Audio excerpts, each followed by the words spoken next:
Well, good evening everyone and welcome to the London Stadium. As Natalie says, there's a few empty seats in the top areas of the Billy Bonds stand, in the Sir Trevor Brooking stand and in the Bobby Moore stand away to our left-hand side. But the front section's starting to fill up, and after a weekend of thrills and spills in the FA Cup, the fifth round reaches its climax here. Saturday delivered goals and drama, but largely followed the script. Sunday, well, that's when the magic happened. Southampton stunned Premier League Fulham. Port Vale knocked out Championship Sunderland. And the reward for both of them is to face two London giants in the quarter-finals of this competition. Now it's West Ham's turn to host Brentford in an all-Premier League derby for the right to face Leeds United at home in the next round of the competition. Nuno Espirito Santo's side in a relegation battle, 18th in the table, 2 points behind Nottingham Forest, 11 games to save their season, but they found something recently. 6 wins from their last 10 games, a 4-game unbeaten run at home, and last week's 1-0 win at Fulham, absolutely crucial. For the Hammers, a cup run might be seen as a distraction, but for Brentford, now one of the biggest clubs in the country without a major trophy, it's an opportunity. West Ham haven't reached the quarterfinals in a decade. Brentford haven't been this far since 1989. Someone's wait ends tonight. Referee is Andy Madley. VAR is Konstantin Hatzidakis. And actually, he's an assistant referee. The VAR assistant is Stuart Atwell tonight. He's usually a referee. That's interesting because often it's thought that the assistant refs have better eyes than the main referees because they're used to looking at tight offside calls. So they tell me anyway.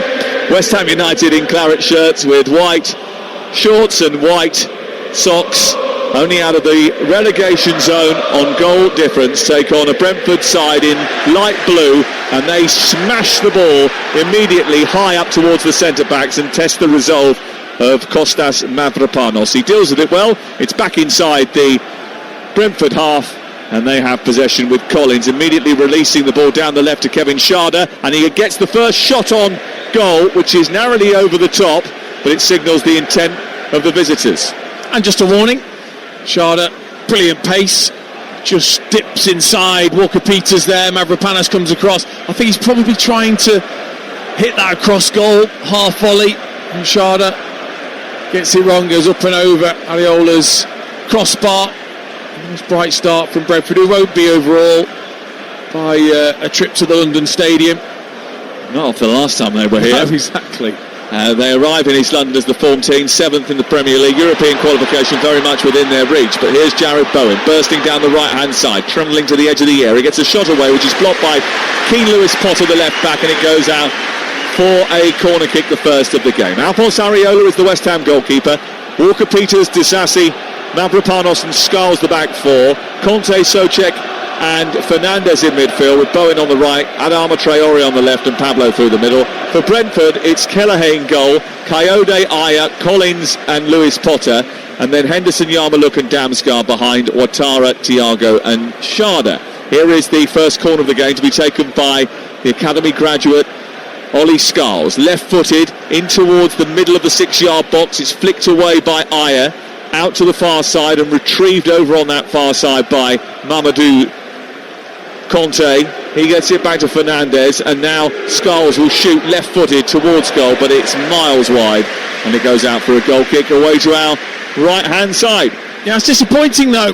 Ollie Skulls there, plenty of time, no real pressure on the ball, played across by Fernandes, gets it out onto his favoured left foot, and just really cuts across it horribly, up and wide of goal, but got to work much harder there to test Kelleher. Well, Keith Andrews' side have won 7 of their last 9 away games. They absolutely dismantled West Ham here when they came in October by 2-0. West Ham finding on 2 fronts, survival in the league and progress in the cup. Nuno Espirito Santo has revived their season with 6 wins in the last 10. They've battled past Queen's Park Rangers and Burton to get here, both ties requiring extra time. They certainly will not want that tonight. Here is Pablo, just shuffling the ball back towards his midfield, but he loses out. It goes back towards Henderson, who's robbed by Pablo, who scurries away with the ball over the halfway line, goes through the centre circle and out the other side towards Bowen, wants the return ball, but it's too heavy, the return from the edge of the area from Bowen. Probably should have done a little bit better with that, and it is gobbled up by Queven Kelleher in front of the goal away to our right-hand side, and it remains 0-0. I think West Ham will, of course, be a threat on their counter-attack. Brentford ought to be careful when the possession is turned over. They've got Bowen, Pablo and especially Adama Traore with pace to burn on the break. He's been told he's not allowed to do weights anymore. I did see that. Good job they haven't told you that. Even though he says he never goes in the gym. Yeah. I noticed that you've still retained your rather muscular physique. You've been working hard in the gym, haven't you? I saw a picture in the programme of us from a couple of years ago, and there's a marked difference, I thought. Yeah, 2 stones difference is what it was. Yeah, I've put it on. Yeah, you're looking after it for me, thanks. Here is Mavropanos. Square ball to Disasi, who came in from Chelsea in that January transfer window. Spent the first half of the season in the stiffs, really. Was at Aston Villa in the second half of last season. They've given the ball away though, and it's picked up now by Sharda, slipped through towards him by Yarmouk, but cut out by Disasi again, and now they turn it over with Conte and move the ball to the right hand side. Souček gets over the halfway line and nudges it into the path of Bowen, who's just in from the touchline, 3 or 4 yards, and then he touches it down the corner towards Carl Walker-Peters, who's joined the attack. It's back to Souček, into Matthias Fernandes, who's off on the tempo setter. He flies the ball out to the wide left-hand side. Traore miscontrols it. Don't give Coyote any invitation because he'll nab it. He's done that, and now he has got the ball around Scholes, absolutely skinned him. But with probably about an 8-yard head start, Coyote has been caught by Traore in rapid time. Yeah. Just a little acceleration, wasn't it? Away from the traffic lights there for Adama. They've kept hold of the ball though, and Coyote on the other side has now fed it into Damsgaard, who's inside the penalty area. He slips it across to Jordan Henderson, and he should have hit the target. He just lifted his head at the wrong moment, and the ball went over the top of the crossbar from the edge of the area, but that was a perfectly weighted pass in from Damsgaard. He had all the time in the world to think about it. Maybe that was the problem, but he side-footed the ball towards goal. He just got too much air underneath it, and it was a good 2 yards over the top. Yeah, because he had a good sight of it, didn't he, from the middle of the goal, in the middle of the penalty area. And such a clever player, Damsgaard. Lovely weighted pass, like you say. Jordan Henderson could just come onto it, hit it first time. He's gone for the firm side foot, a little bit like Iwobi the other day for Fulham, looking to get the power from the side foot and the direction. But you're right, just lifted it slightly. Again, he'll be disappointed, head in hands. West Ham 0, Brentford 0. We played nearly 6 minutes. You're listening to Talk Sport under the lights at the London Stadium, the big cavernous London Stadium. There's almost a football pitch's width between where we are and where the start of the pitch is, over about 60 yards away down in front of us, and the angle from some of the top tier seats here, very, very shallow. It makes for a unique viewing experience, I think, is probably the best way of saying it. Here is Bowen trying to keep it in on the near side, can't do so, goes out for a throw-in. It's 10 yards down the touchline inside the Brentford half of the field. I think Andy Madley wants him to go a little bit further back than that, but no encouragement for a long throw. They're usually a little bit further up the field when they're catapulted in by Coyote. Back with Ayer just in front of the centre circle. 0-0 the score on Talk Sport.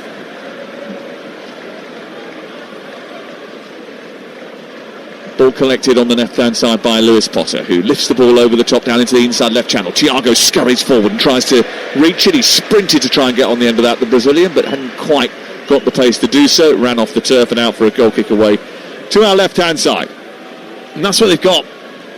Down the sides and down the middle is that pace and running ability in terms of the intelligent running from the forward players. Sharda, Thiago and Ouattara will all look to get in behind for Brentford. Well, we need to improve what we've done in this competition, says Nuno Espirito Santo. His side have made hard work of reaching this stage. It took a 95th minute Somerville strike to see off Burton. Tonight they face a significant step up in class. The Bees have safely navigated their way past Sheffield Wednesday and Macclesfield to reach this stage. They're in their first FA Cup fifth round game as a Premier League club, but they haven't progressed beyond this stage since 1989, when they went out to the eventual winners, Liverpool.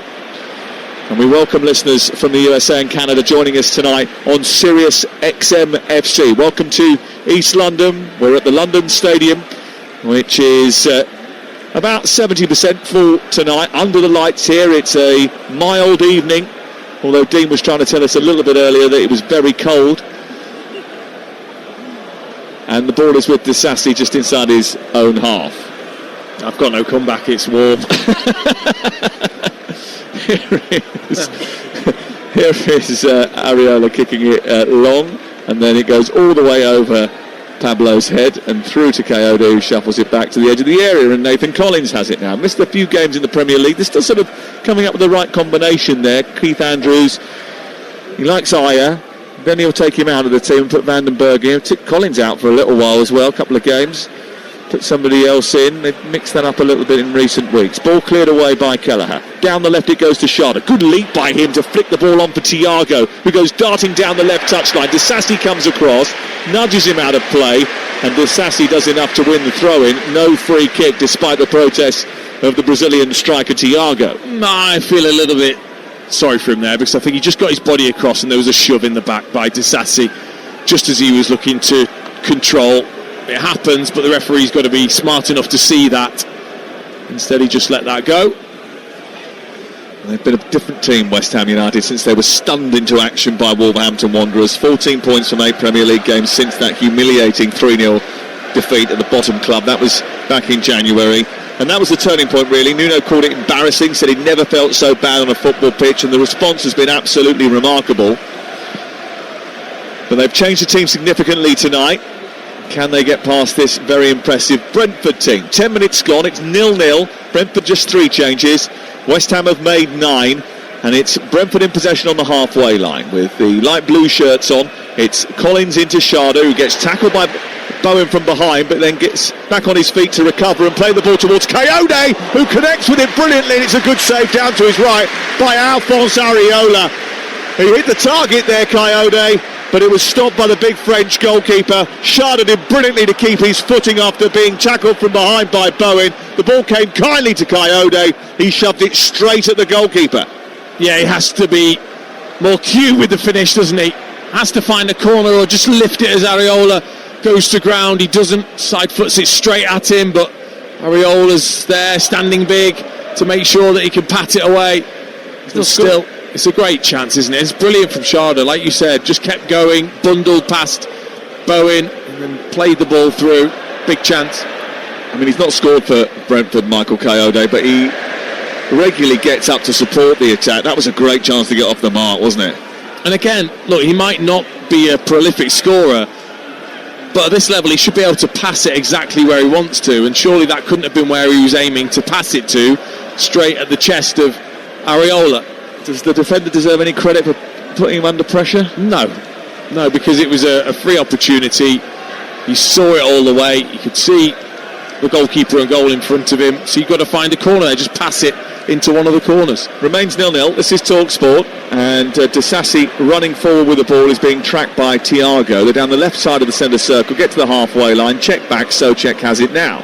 Infield it goes, picked up by Matthias Fernandes, who runs with the ball just sort of almost travelling behind him slightly, gets it out of his feet and sends it to the wide left.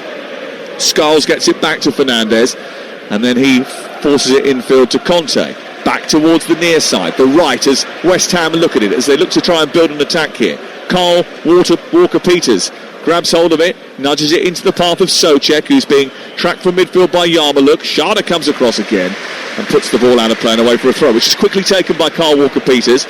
And Bowen, trying to take advantage of the fact that Brentford weren't set, just nudges the ball into the box, but it's away by Henderson. And immediately Damsgaard starts to travel up towards the halfway line in possession for Brentford. 0-0 the score. Just, look, still lacking atmosphere, isn't it, here? They're still waiting for the team to give them something, and Brentford have settled really nicely. You've got plenty of the possession, and then that doesn't lend itself to gathering some atmosphere at the start of a game. Well, 13 minutes have ticked away. The best chances have come to Brentford so far, as they did when we were here for the game earlier in the season between these two. Coyote has got away from Scarles, then he's got away from another challenge in Conte. He's found Damsgaard, whose return ball to the right hand side was betwixt and between Dongo Ouattara and Henderson, and the ball eventually cleared away by the West Ham United defence. Here is Collins on the ball to the left again, and he finds now Keane Lewis Potter. Ouattara at the back post. Thiago is in there as well. Thiago moves towards the far post. The ball goes towards him, away by Disasi, won by Collins ahead of Pablo. But Pablo does well to show his strength and nudge it back, and the Irishman gets a little frustrated, shoves him, and the ball ricochets into the path of Carl Walker-Peters, who plays it against the legs of the Ukrainian Yarmolyuk, and it's out of play and away for a throw-in inside the West Ham half of the field. 14 minutes gone, and no Somerville tonight. He's been in sensational form, 7 goals in 2026. Only Manchester City's Semenyo and João Pedro of Chelsea have scored more since the turn of the year. He's been involved in all 3 of West Ham's FA Cup goals this season, and there was always going to be the temptation to rest him tonight, but by not selecting him this evening, is there a chance that they might just check a little bit of momentum? Possibly. Of course you want to keep that.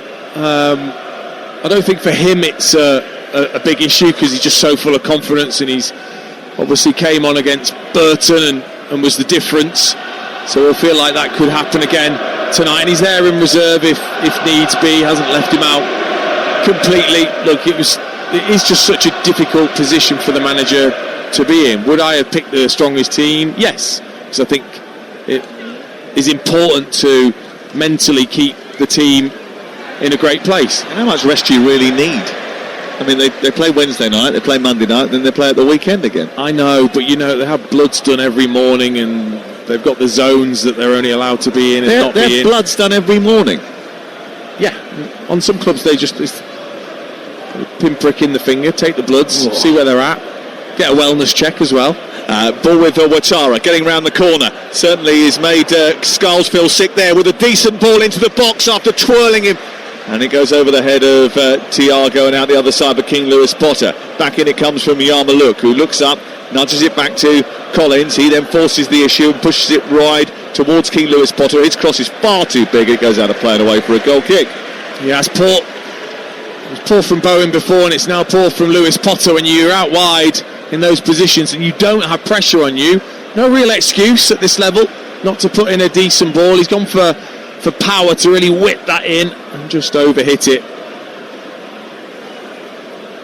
Nuno Espirito Santo, conversation with the members of his coaching staff as he tries to find a way to get West Ham on the front foot in this game. They've been largely rather submissive, actually. They haven't really taken the game at all to Brentford, who have really just sort of seemed to be waiting to get their opener. Here is Damsgaard. Lack of quality in the final third has cost them so far. 0-0 the score, 17 gone.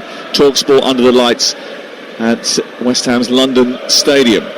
Here is Henderson, back out wide to Coyote. He's got Dongo Ouattara further down the touchline, but he goes back to Henderson instead. Henderson into Ouattara, little back heel into the path of Damsgaard, and then he looks for the return but runs out of room, and it's out of play over on the far side. Well, tomorrow morning 6 o'clock when you wake up, Big Al will be at Cheltenham. Dean Saunders will be there, and AP McCoy will be part of the show. Mark Lawrenson's coming on, Sebastian Bassong, Lee Clark, Gordon Smith, Patrick Mullins, Rupert Bell, all part of the breakfast show tomorrow morning from 6 a.m. Looking forward to that.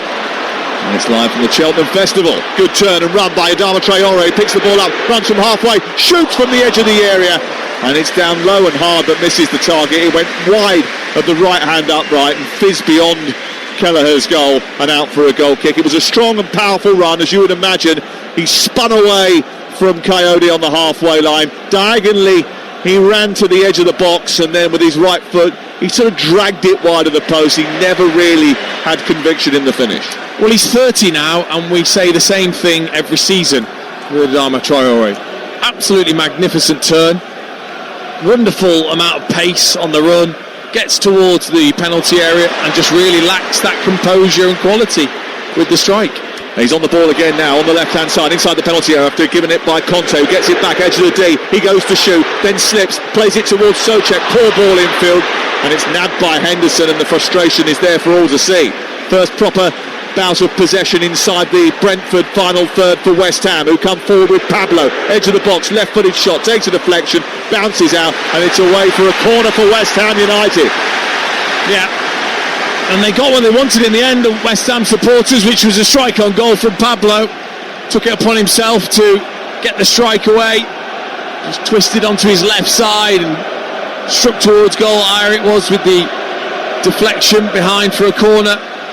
But someone's got to take responsibility earlier, whether it's Conte or Souček, when the opportunity opens up to strike instead, passing to a teammate. Yeah, it was an uncharacteristic poor ball. Very easy ball to play for Souček, and he just got it all wrong. Second corner of the night for Ollie Scarles to deliver this one to the near post, away by Thiago, who's positioned there well for Brentford. Back out towards the angle of the penalty area. Fernandes with the cross. It's down by Souček, poked in by Bowen. It's 1-0 West Ham United. Brilliant delivery by Fernandes from the angle of the penalty area on the right-hand side with his left foot. He found Thomas Souček, who nodded it down, and you guessed it, Jarrod Bowen was there, and West Ham United lead by a goal to nil. Well, he is somebody that knows what it's like to score a winner in a cup final. And I bet he's got that hunger again in the FA Cup, because he's so alert. He doesn't switch off at all. He makes sure that he waits for the cross to come in from Fernandes towards the back post. He just twists, and he's just anticipating where it might fall. Nobody follows him. He's nodded down at the back post, and there he is, just to fire past Kelleher. Lovely reactions from Bowen, striker's instinct, everyone's grabbing hold of everybody. Souček onto Ajer, and then Bowen just pokes home. Nuno Espirito Santo pumps his fist into the sky. Jarrod Bowen has goal number 9 of the season, West Ham's top scorer. His last goal against Chelsea in that 3-2 defeat. But he is on the score sheet tonight. And West Ham are on the scoreboard tonight. Remember, they made a significant number of changes from their last league game. Brentford came here with their strongest team, but it's West Ham who lead by a goal to nil. Big boost, isn't it? Big boost for them, like you said, after what was a tentative start from the home team. But once again, set plays can be so crucial. Who's alert, who's switched off. Great ball in from Fernandes. And then it's just a game of anticipation as a forward. He doesn't know it's going to end up at his feet, Bowen, but he just gambles that it might fall his way. And there he was free just to smash it home. It was a really easy finish. Well, it was a big moment for this West Ham crowd, who are absolutely delighted with the fact that he gave them the lead after 20 minutes. And I suppose it's just a little reminder to Brentford that you can have as many enterprising breaks as you want, but you've got to put the ball in the back of the net, as West Ham have. And Walker-Peters threatening to cause more problems with a right-footed cross, which is fended away by Collins. Back to Matheus Fernandes. Bowen has stayed onside. Into the box he goes. Filling in inside the penalty area was Henderson. And he just dropped into that crucial area to make sure that West Ham couldn't get anybody on the ball. But Fernandes has got it back again into Bowen, then onto Pablo, and the return ball, again, just a little bit too heavy, and it goes out of play and away for a goal kick away to our right-hand side. But it's a bright period of the game for West Ham United, buoyed by that goal from Jarrod Bowen. They lead by a goal to nil. It was a good lead by Souček, who did sort of play it against Ajer, who inadvertently set up Jarrod Bowen, I suppose. Well, Ajer was actually up highest, but they were battling Souček and Ajer. Souček just gets the initial glance. It hits Ajer on the cheek and then just softly falls down for Bowen to smash home. Well, Brentford need to find some inspiration somewhere and try and come back from this deficit. West Ham lead by a goal to nil, and at the moment it may be them who are hosting Leeds United on Easter weekend in the FA Cup quarter-finals. Here is Christopher Ajer on halfway. The former Celtic defender plays it wide to Coyote. Coyote back to Ajer. West Ham will be absolutely delighted if they can get through tonight, because again it will be another little feather in the cap, a bit more momentum, the whole squad involved as well, which is really crucial at this stage of the season. I think if you're Brentford and you don't get through tonight, you will definitely see it as a missed opportunity, as I think Fulham did yesterday. I was at Fulham yesterday and I couldn't believe that they wasted that opportunity. Okay, the team that they put out probably should have had enough to get past Southampton, but didn't.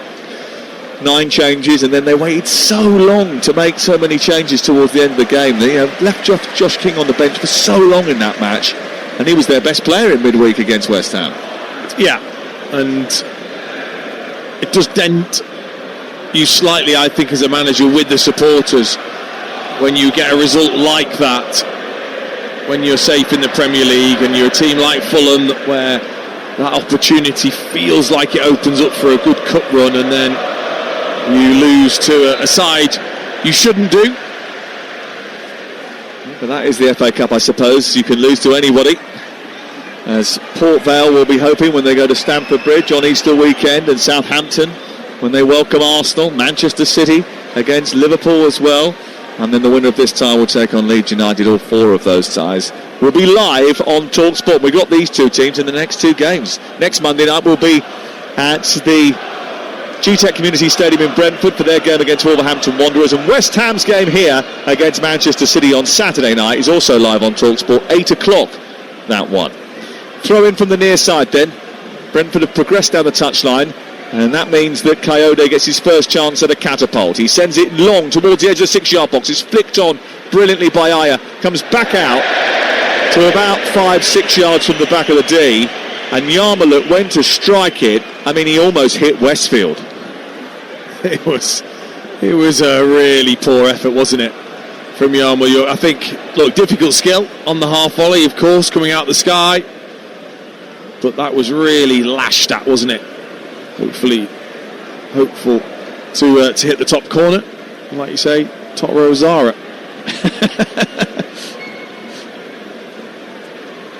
Here is Traore getting the ball back into Conte. Lovely flighted ball out towards this near side. He's a lively little player, isn't he, the 20-year-old from France that they picked up from Paris FC. Into Fernandes, back to Souček. He's long and rangy, he's got good speed on the ball, he's got good range of passing as well. Wearing number 55, he's very tall and he's got a good physique. I think he's going to end up being quite a useful player for West Ham United in the future. Certainly got all the hallmarks and a good deal of potential. Here is Pablo with a header out towards the left-hand side, collected by Traore, moves infield, shoves it into Bowen, turns it round the corner beautifully, onto Pablo inside the box, goes to chop back in on his left foot. He then collides with Coyote. He wants a penalty, but the free kick is going the other way. Yeah, he read it brilliantly, Coyote, there, because he sensed that Pablo didn't have any support as he looked up, so he was either going to strike from a difficult angle with his left foot, or he was going to try and cut back.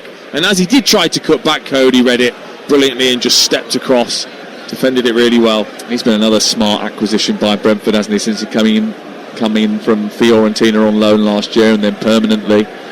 Brilliant fullback on that right-hand side. They've had to do a bit of sort of sticking plaster job on the left-hand side with Rico Henry only just coming back from a long-term injury and taking time just to get back up to full speed. Here is Yarmulke out towards the right again. This is Dongo Watara trying to get beyond Ollie Scarles. He's been in good form as well. He's flying, nominated for Premier League Player of the Month after 2 goals and 2 assists in February. He's one of the in-form wingers in the division. He's won a throw-in over on the far side, which they've taken short. Watara's got it back. He's beaten Ollie Scarles, sent it into the middle, and it's headed home by Nathan Collins off the goalkeeper and in. And they're complaining, West Ham, that the goal shouldn't stand, but the referee has given it, and Nathan Collins thinks he's got his 3rd goal of the season. The cross from the right-hand side from Watara. Now the referee, Andy Madley, is just speaking to his VAR tonight, Konstantinos Hatzidakis, and he may well be disallowing this goal. Well, I think it hits Thiago, who's right in front of Areola. Whether he's offside, I'm not too sure. We'll wait and see. but I think he's directly in front of the goalkeeper as Collins heads this in. He's just stood there, Thiago. It hits him on the chest. But he's right. I mean, he's not offside, so he can stand in front of the goalkeeper. Well, yes, has Disasi, Kante. It's Kante. Kante is who went out towards the initial corner. Oh, they're now checking it for possible handball. No, it didn't hit his hand. It hit Thiago actually on the belly. I think it hits him on the belly or the chest and goes in. Well, it's just then. Does it graze the arm? Well, you can't see that. They're not going to spend 4 minutes 38 seconds like we did up at Burnley the other night. By the way, you know, there's no clear evidence to overturn that goal. He's onside because Conte had stayed in and played him onside. You could see that from the first replay. Crack on, fellas, it's a goal. But if it hits his hand... Well, it doesn't. But that's what they're checking. Does it hit the hand that's behind... It looks like it hits his stomach, but does it hit his arm? Can you see that from there? You've seen 7 angles. Can you see it? Well, no, but I don't think they've got a good enough angle so far. It's a goal. And there's the celebration from Igor Thiago. He's claiming it. Nathan Collins wants it, but Collins won't get it, I don't think, because the final touch did come off Thiago, and I think that will go down as his 20th goal of the season. And if you were a striker in his position, you'd certainly be saying so. And I'd be celebrating like him as well, because it did come off his stomach. He just doesn't know a lot about it. It's just headed powerfully at him. I tell you what, he's actually a little bit lazy to not get back onside. He doesn't know he's onside because he's behind the defence in the penalty area. It's a major mistake from Conte. It is that he is way behind the rest of his defence. And now West Ham coming forward looking for a response, and then Traore goes down under a challenge from Coyote, and the crowd go wild and they want a penalty kick. So does Traore. The referee says play on, but the VAR will look at that as well, and it may well be that West Ham find themselves in need of a spot kick here. The referee still talking to his VAR, boos around the London Stadium, and it's 1-1 on TalkSport with half an hour play. Brentford back in the game, picked up by Sharda into Yarmouk, who's winding up to get a shot away here. He plays it on towards Damsgaard. Into the area it goes, away by Souček with a flying header just by the penalty spot. And it's collected over on the right-hand side by Dongo Watara. Left-footed. He sends the ball high into the box, but it's overhit. And it goes out of play and away for a goal kick away to our left. And now they ask the question. VAR is checking a possible penalty. Well, I did think, why else would he go down? It wasn't as if, you know, he was getting control of it. Well, he has to go to the monitor, doesn't he? Because he challenges him through his legs from behind. Well, it just seems so ridiculous. Why would Adama Traore go down in that position? You see, it wasn't even a natural position to just try and deceive the referee. He was just trying to control it away from Coyote. Coyote tried to just step in. Well, he's put his leg, Coyote, between the legs of Traore, connected with him, and he's gone down. Is it enough for a penalty? Well, the referee's over looking at the monitor to check now. I think the fact that he has been asked to go to the monitor, it looks on our replays that it's a trip, it's a penalty. Oh, it's a definite penalty. No idea why Coyote would even try to put his foot anywhere near Adama Traore's legs at that point. He's going away from goal. He's no genuine threat, and he just tries to win the ball and doesn't. Well, the referee's going to tell everybody inside the stadium, because we've had VAR in the 5th round for the first time. Well, I think you get the sense of what he's suggesting there. You might not be able to hear everything, but he's saying it's a penalty for a foul by Brentford number 33, Coyote. And it's going to be a West Ham United penalty away to our right-hand side. And it was a foul on Traore by Coyote. And how frustrating must that be for Brentford, Keith Andrews and their supporters? Oh, very, very frustrating to get yourself back in the game the way they did. Look, I think the issue is he is so quick, Traore, that Coyote thinks, oh, there's the ball, I'll just go and win it. And then Traore just, that extra 2 steps of acceleration, and he's cut across him and gives away the penalty. Well, in the absence of Lucas Paquetá, Jared Bowen takes the responsibility from the spot again. He's been pretty reliable whenever he's been called upon from 12 yards, and he stands in front of the king of saving penalties, Caoimhin Kelleher, who saved from Mbappe last season and saved 3 penalties for club and country throughout the course of the last campaign.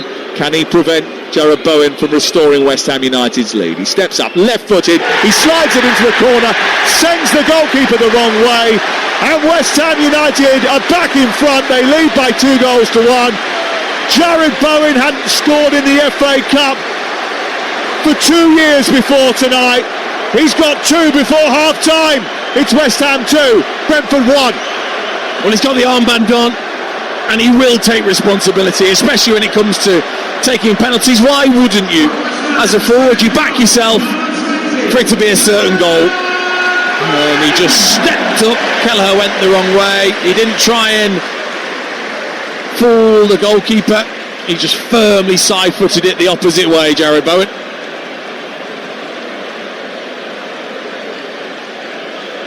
Well, that was a goal of Brentford's own making.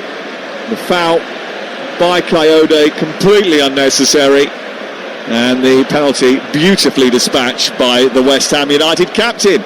And it's 2-1, and it's a good old cup tie. Henderson gets the ball back from his goalkeeper and then shovels it back into the path of Ayer, and immediately the hunt is on, and Conte has got it back and he sends it centrally after winning it high up. It bounces off Ayer, goes behind, it's away for another corner. It does feel different, doesn't it, inside this stadium now? West Ham have started to play a bit and put pressure on the Brentford goal. Yeah, certainly.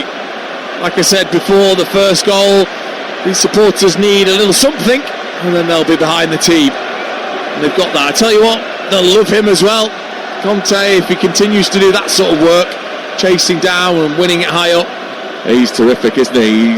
Tonight he's really put himself about. Here's the corner, it's a poor delivery in towards the near post, shoveled away by Ouattara. Walker-Peters then makes a terrible mistake and sends the ball backwards rather than forwards. Thiago is going to close down the goalkeeper here and try and cut off the route back to Areola. They found him anyway, and he does manage to clear upfield towards Bowen. Well intercepted in midfield by Yarmouk, who turns and runs away from Pablo, then runs straight into Bowen and gives it back to West Ham, who come down the right now. Adama Traore bursts into life. He grabs hold of the ball. He faces up the defender. He's looking for someone to pass it to inside the box. He's still waiting. He's now got 2 for company. And then he eventually just tucks it back to Kyle Walker-Peters. He kept hold of it for a little while there, though, Adama Traore. And there's 10 minutes to go before half-time. We've already had 3 goals. Here is Souček just slipping at the vital moment, but Conte has picked it up. He travels forward. He's got space outside on the left for Skulls. Skulls cuts in, plays it down the left towards Pablo, just again overhit slightly, and it goes through into the arms of Kelleher. But it's still 2-1 to West Ham United, who are playing with a little bit of confidence. Yeah, nice movement from Skulls there to receive and just take it inside in one move. Just overhits it towards Pablo. It's given them a real lift. To tell you, another player that's just been terrific in this run is Fernandes in midfield. Yes. Starting to demand the ball, and teammates recognising what an influence he's having, popping it into him at every opportunity for him to start an attack. Well, he's starting to show why they spent so much money on him when they bought him from Southampton in the summer. They needed to revamp that midfield, and they're slowly but surely getting the fruits of that. And here is Keane Lewis-Potter getting the wrong side of Bowen and into the box now, dancing his way through, and he goes past the defender. A little leg came out there, and he did go over, but he never even asked for a penalty.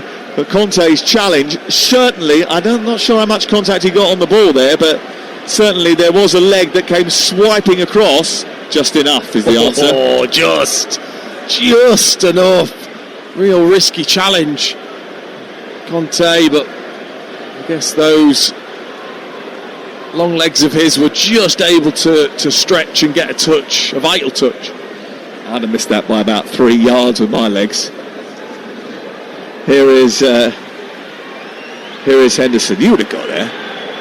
Big strapping tall lad like yourself. Here is the corner from Henderson. Deep ball towards the far post. Areola's going to claim that rather easily.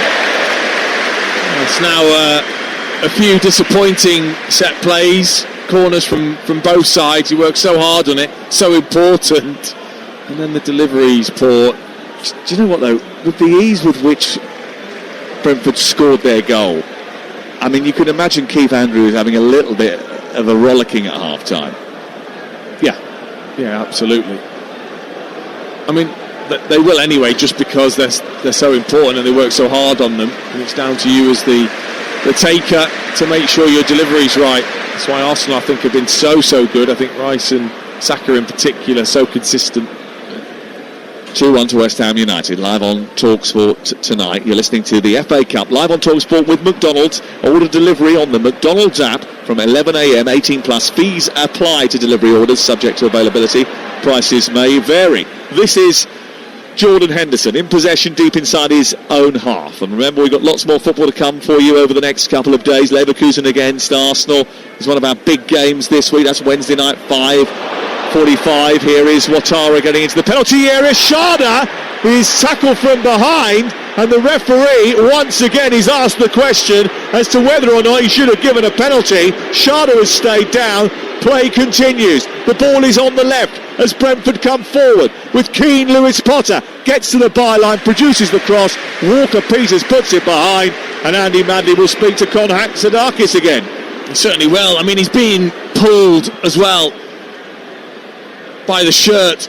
Ollie Scarl's Ouattara, and then as Schade then comes onto it, he's just so quick, and Fernandes just treads right on his foot. He knows the reaction. Fernandez's face says it all. Yeah, I think that's a penalty, because he's given the corner kick.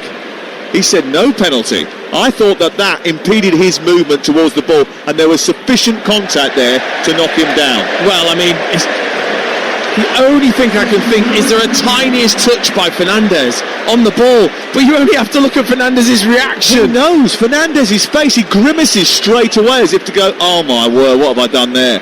Kevin Schade saying, how can you not see that all 5 of my toes have been crushed in the challenge? Well, I'm surprised by that. Are you? Oh, very, very. Like I said, the only thing I can think is they've just quickly slowed it down and seen that there was a touch by Fernandes. Well, there's lots of pushing and shoving now going on inside the penalty area, and Andy Madley has gone across to try and deal with what is a congregation which is amassed under the crossbar. Almost everybody is in there. All the West Ham players are in the 6-yard box, by the way, as the ball is played to the edge of the area. Comes back to Henderson. Lovely cross towards the far post. Floated beautifully, headed away superbly by Mavropanos. Kept alive by Collins, and then picked up by Traore. Good tackle by Collins to keep Brentford on the front foot. Traore wrestling over on the far side with Ouattara. Ouattara tries to go round him, and then the ball is played off Ouattara beautifully by Traore, and it's a goal kick away to our left-hand side 4 minutes before half-time. Well, it was begging to be headed in, wasn't it? Jordan Henderson's delivery, outstanding into a great area.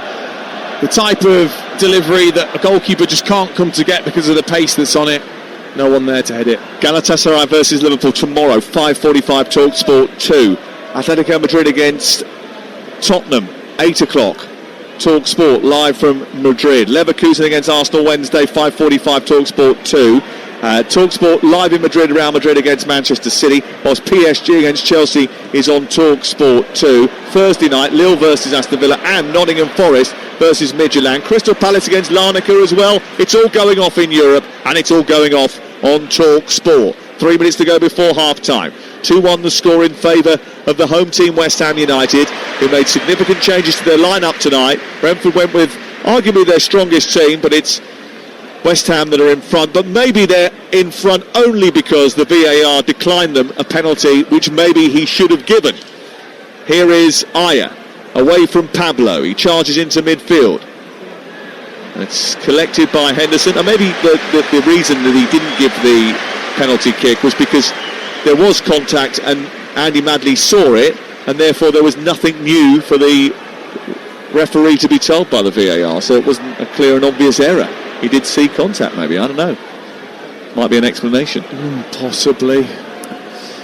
Coyote out towards the right. Watara in a bit of space, tries to take on Skulls, who does well, flicks the ball up, heads it down, keeps it under control, then loses control of it and puts it out for a corner over on the far side with 3 minutes before the end of the first 45. And Brentford will try and make the most of these set pieces because they haven't as of yet. Yeah, he's frustrated there, Skulls. He knows he didn't need to give that corner away, he just miscontrolled right at the last moment. And again, Collins and Aya will come up and flood that 6-yard area. 2 on the score. West Ham United in front, and the West Ham players all inside the 6-yard box again as Collins gets up furthest and heads the ball down towards the far post. It's cleared away. Comes back to Yarmaluk, who gets it back to Collins, who into the danger zone, heads the ball down. Cleared away by West Ham. And Collins is such a threat from set pieces, isn't he? If he gets one on target, it's going to be very difficult to stop. It was good defending on the goal line, I think, by Ollie Skulls, who was back there. Here is King Lewis Potter into Damsgaard as Brentford come on the front foot again. They're a good 15 yards inside opposition territory. Down the left-hand side, a yard in from the touchline is Damsgaard. Travelling further down that left-hand side was Yarmaluk. He's now come infield. Henderson back to the left and Damsgaard. Damsgaard looking for an opening. Yarmaluk. Then back to Damsgaard again. And then Yarmaluk has gone into the area whilst he waits for a cross to come in. King Lewis Potter plays it back to the playmaker Damsgaard, and then between him and Yarmaluk they keep playing it around the edge of the area. Yarmaluk trying to get down the side of the box. He runs out of room really and then forces it off Carl Walker-Peters and out for a throw-in down by the corner flag. And across comes the big Coyote. Yeah, they did really well there, Brentford, just to use the 3 players. Yarmaluk, Lewis Potter and Damsgaard just kept rotating and playing it towards each other, just trying to get the opening. This is right by the corner flag, by the way, this throw-in. And I think goalkeepers think these are worse than corners. Here is Coyote's throw in towards the near post. Flicked on by Aya, I think it was, at the near post this time. And then helped away. Aya has kept it alive. The ball's bounced out to the left and Coyote. He's trying to keep it moving. It's gone out for a goal kick, I think, off of Coyote last. And it is going to be back with West Ham away to our left-hand side. But we are going to have 6 minutes of added time at the end of the first 45. I guess just our incidents, but again, I think it's because of the trajectory of the throw-in. You know, it's so difficult to spot as a goalkeeper or a defender because of just how flat it comes in. It's a great little flick from Aya. Brilliant defending from Souček at the back to get the header away. 2-1. And we're into stoppage time at the end of the first half. Flicked away by Collins. It goes straight out of play and away for a throw into West Ham United. Good 15 yards down the right touchline. Nuno Espirito Santo scratches at his greying beard.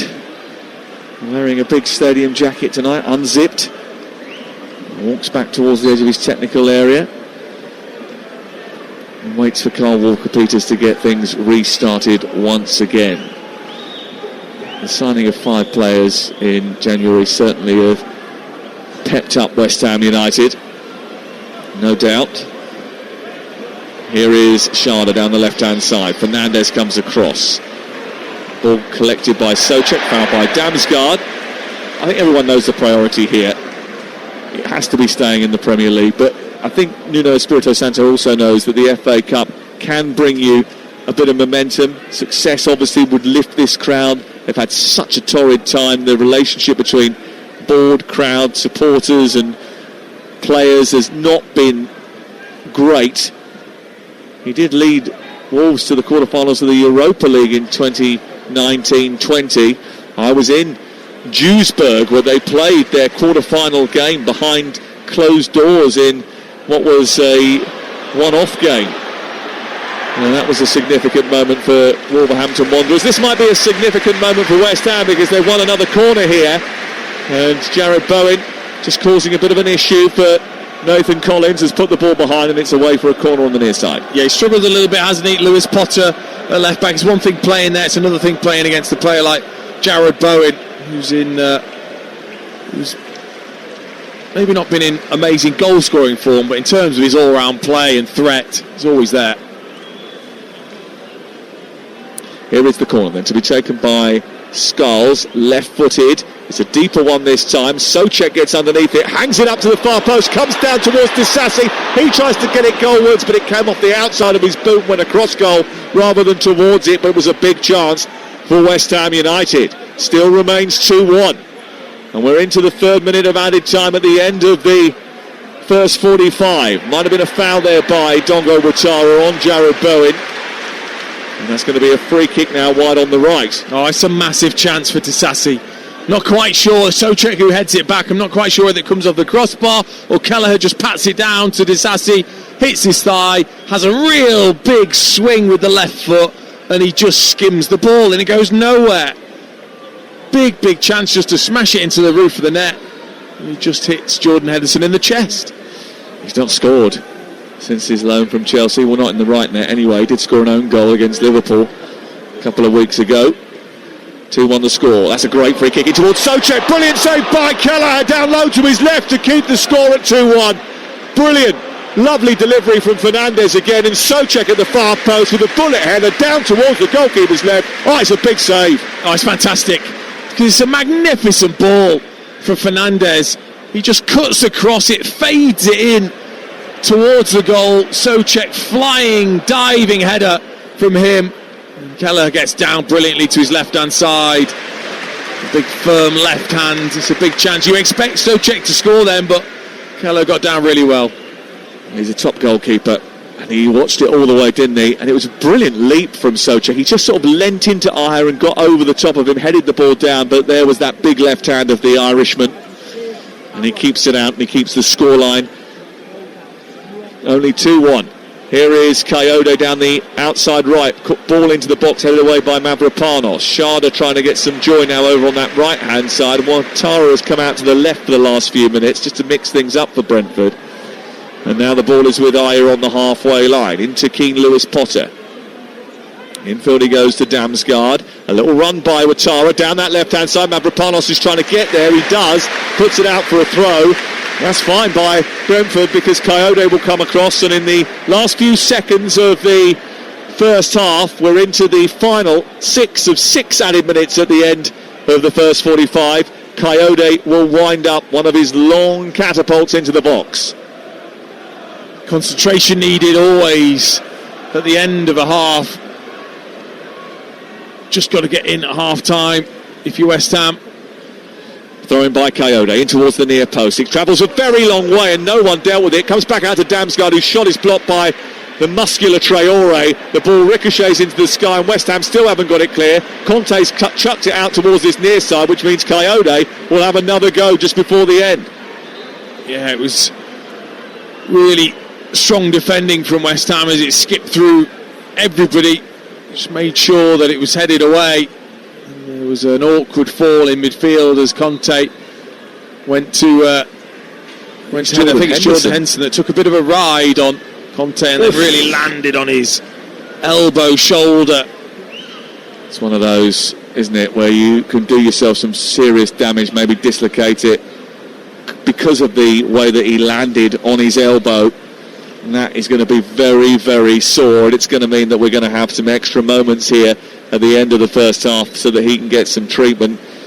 And we should already be in now, really, for the half-time break, but the referee just allowing the treatment for Henderson because it does look like a bit of a serious injury, this, for the man who's been very impressive in the heart of the midfield for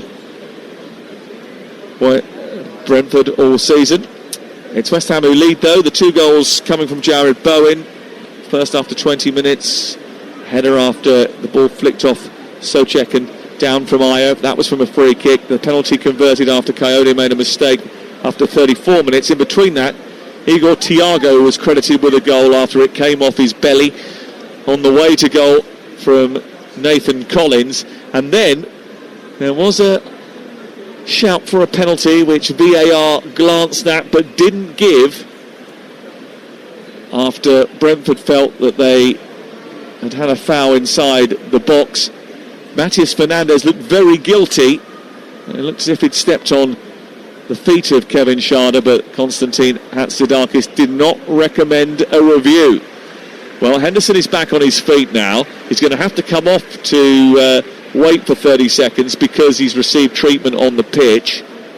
By the way, they tell me that that's going to be elongated from the summer. I think it's going to be a minute. I think I can agree with that. Oh, just checking. He's coming off, and Kayode is about to throw the ball on. Well, obviously you want it as a deterrent just to go down and waste time. Jordan Henderson isn't, because he landed like he was doing the side plank, but luckily he's up and looks to be okay. Oh, that's a Gym Buddy reference, that, isn't it? Here's the throw-in by Kayode in towards the near post, flicked into the air by Aya, but not to a blue shirt, but he's got it back again, edge of the area, and then loses it immediately to Fernandez, and that's the half-time whistle. And West Ham United are 45 minutes away from their first FA Cup quarter-final in a decade. 2 goals from Jared Bowen, who hadn't scored in this competition for 2 years before tonight, and then he got 2 in the first 45. Thiago also got a goal. There was VAR controversy as well, and there's lots to pour over at half-time, where it's West Ham 2, Brentford 1. Ezra Myers is about to come on, I think, for West Ham United, which would be interesting, because it would mean maybe a slight change. Is he going to play at left back instead of Ollie Scarles in the second half, Dean Ashton? I think that's what it feels like, yeah. Ollie Scarles is the one that will be replaced. Whether that was something that was looked at before the game, or whether there's just been a slight injury. Somerville was doing an intense warm-up as well at half-time, so whether he's one that's going to come on also. Well, I think he is going to come on, but no one's ready. So we're supposed to kick off for the start of the second half. Those 2 players are standing on the sidelines. They didn't have their tracksuit tops off. Everyone's ready to kick off. The referee and the assistants on the near side and the far side are all ready to go. And the 2 West Ham players that are going to come on at half-time are not. That's no surprise these days. The amount of tracksuits they've got to take off, get the shirt on, shin pads in, tie your boots. Well, Adama Traore and Ollie Scarles are off, and on comes Somerville and Myers. And Myers goes to left back, and Somerville, as you can imagine, goes to left wing. So all change down that side of the field, which is interesting. Yeah, it didn't feel as if Brentford were getting all the joy down that side, or there was a big issue in that sense. Maybe going forward there wasn't enough from the left-hand side of West Ham's attack. Well, we'll see what happens after the game when we try and get a word with Nuno Espirito Santo, who is due to talk to us straight after the match. Here's Kayode. No changes for Brentford at half-time. This is how West Ham line up then. They're attacking the goal away to our left.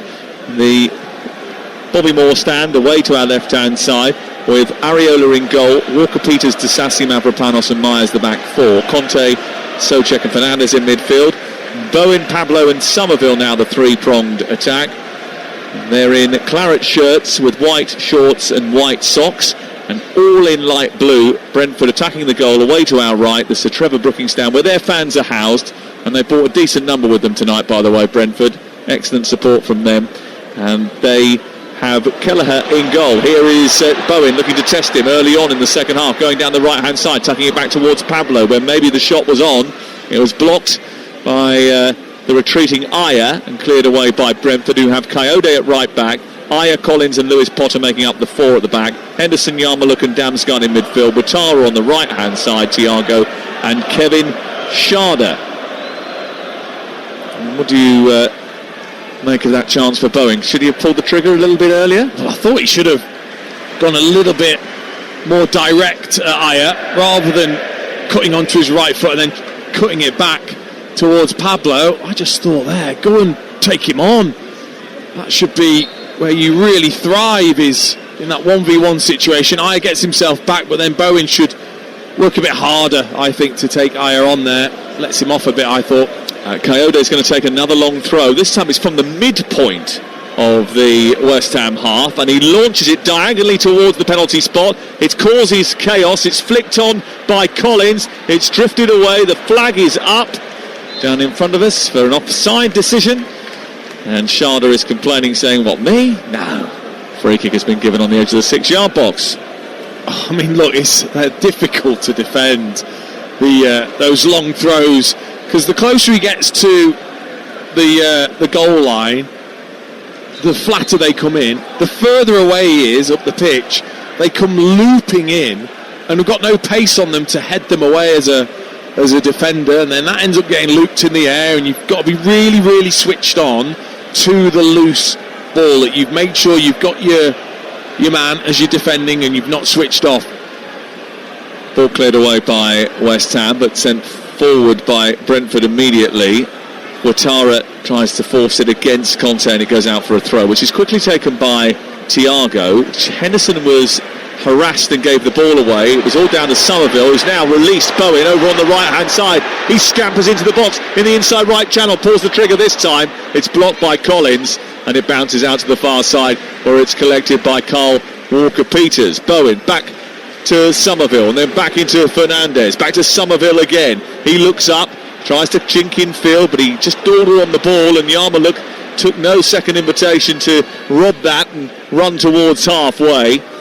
And Brentford have possession again. 2-1 the score. This is TalkSport. Keith Andrews standing on the edge of his technical area, getting rather animated down in front of us. He actually just went and sat down, rifled through his pockets to find his sweets that he likes to munch on during the game. You know when it's like when you put them in one pocket and you can't find it, and he kept rifling through all the pockets, eventually got hold of a handful, and he's now back on the edge of the technical area. And here's Keane Lewis-Potter with a cross into the box, which is deep towards the far post. There might have been a little nudge in the back there for Myers on Ouattara, who goes down. The Brentford fans certainly thought that was the case, and Andy Madley is just holding the game here. Yeah, Lewis-Potter just cutting in onto his right foot. Ouattara's definitely got ahead of Myers, that's for sure. He's got the run on him. It's just whether he's held on too long. I'm not sure there was really enough. Ouattara, I think he's really looking for that. I don't know what is enough anymore. I don't get it, because I was watching just in front of him Disasi and Thiago, who either were doing the tango or Disasi was grappling with him maybe a little bit too close. Yeah, I mean, look, physically these players are so athletic, so strong, that usually I think it should take quite a lot for a player to hit the deck. And Ouattara there wasn't enough for him to fall over. Well, it's TalkSport, and we're live at the London Stadium. We had a really good end to the first half, and the second half has been pretty competitive up until this point. West Ham United fans just trying to raise the temperature away to our left-hand side. Callum Wilson is warming up away to our left. He's just signed a brand new one-year contract, which I think surprised us all a little bit, bearing in mind that at one stage during the January transfer window he was left out because he was basically leaving the club, and there were rumours that his contract had been cancelled. And now all of a sudden he's back as part of the main group. He scored a crucial goal recently, and now he is signed up until the summer of 2027. Here is Coyote into Henderson as Brentford look to come forward, and then Somerville commits a foul in front of the dugouts, and that's going to be a free kick to Brentford, 8 yards inside the West Ham half of the field. And we welcome listeners from the USA and Canada joining us live tonight on Sirius XM FC. Thank you very much for joining us and lending us your ears wherever you are in the United States and Canada tonight. Here is Sharda travelling down the left-hand side for Brentford, getting to the byline. A low cross in towards the near post, and there was no one to gobble up the chance. Axel Disasi, the big, powerful French central defender, muscled his way into the edge of the 6-yard box and spooned it out for a throw-in. Oh, you've got to work harder to get in front of your man there. Ouattara just didn't really move. Thiago was standing still. As soon as Sharda gets beyond Walker-Peters there, you've got to make a dart. It's a low trajectory throw, which is hoisted on by Keane Lewis-Potter. Sharda with a looping header towards the far post, which is plucked out of the sky by Alphonse Areola.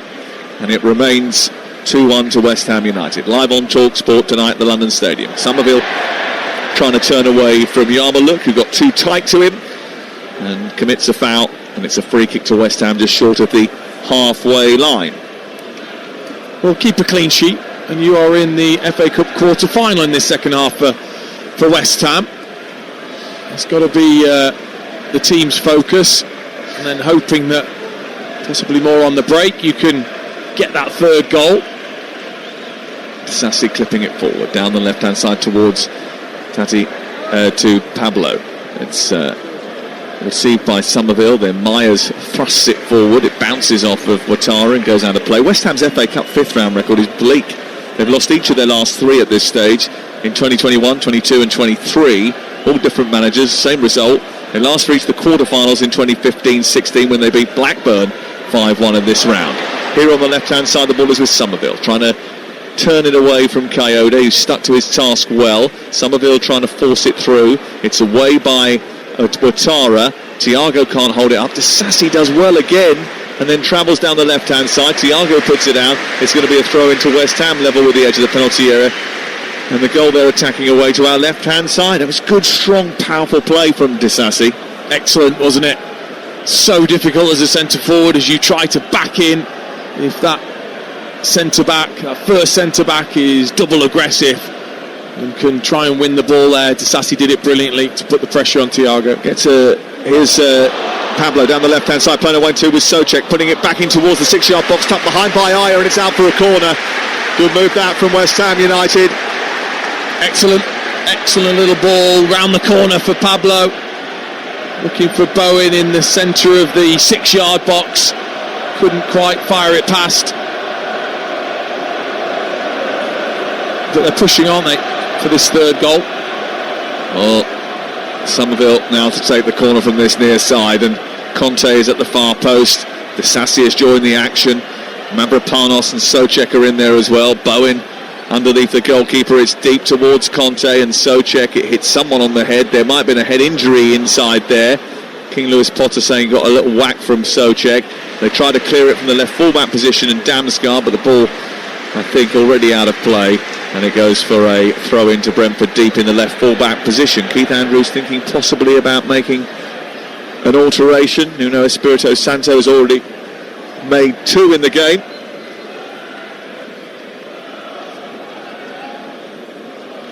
Throw in to be taken by King Lewis Potter.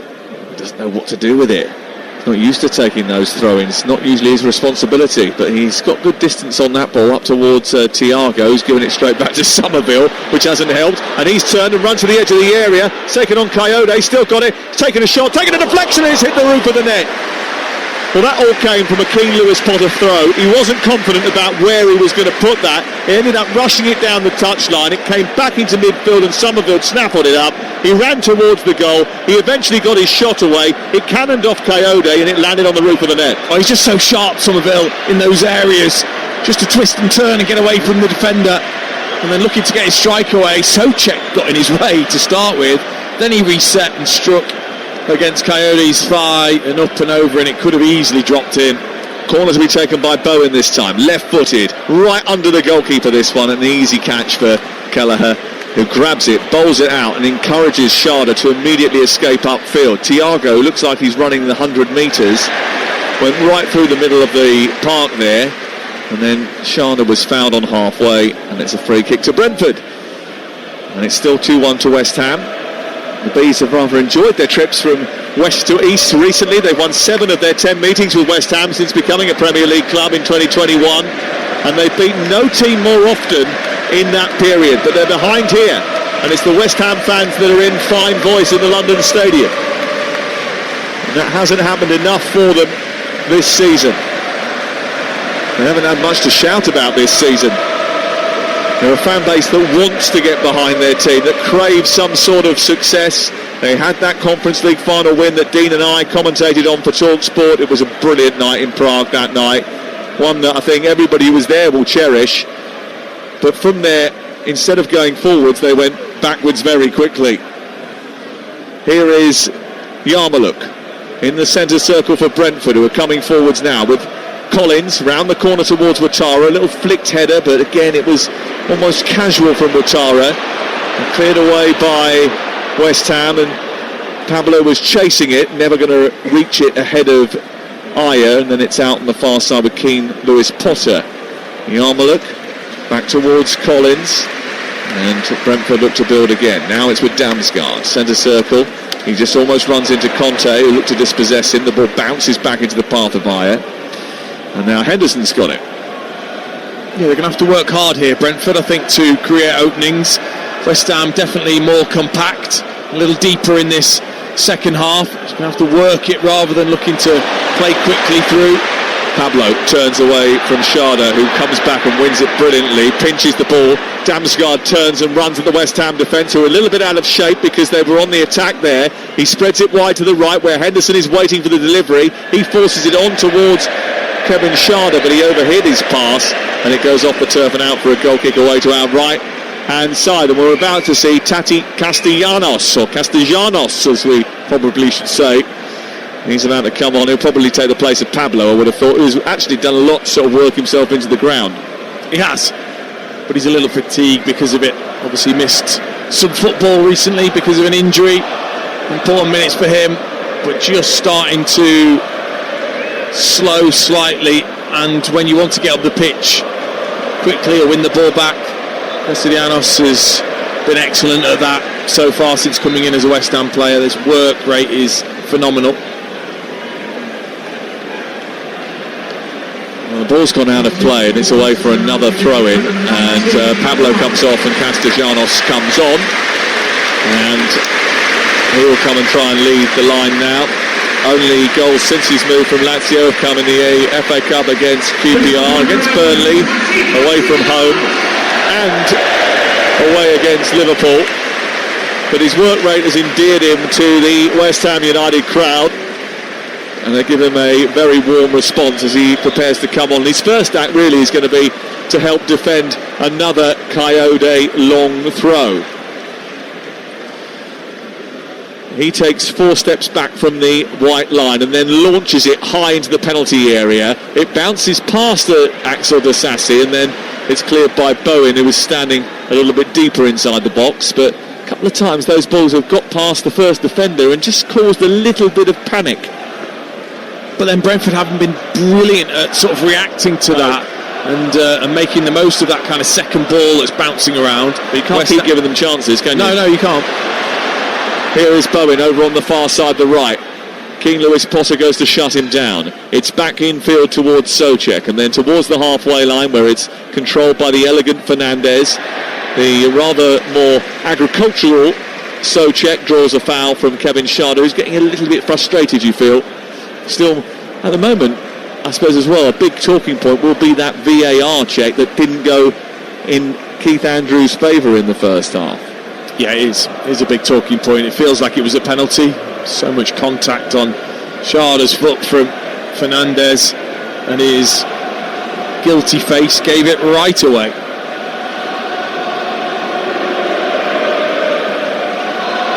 Free kick over on the far side to be taken by Fernandez again, who drills that into the box. It's headed away by Schade, or into the air by Schade. It comes down again into the penalty box that Brentford are defending, and it runs towards the corner flag after Mavropanos tried to get it under control. He then puts it behind. It's out for a goal kick away to our left-hand side. West Ham have won just once against Brentford in 9 Premier League meetings, a 4-2 win, February 2024. Guess who scored a hat-trick that night? For West Ham. Bowen. Yeah, Jared Bowen, and he needs one more to get another hat-trick against Brentford.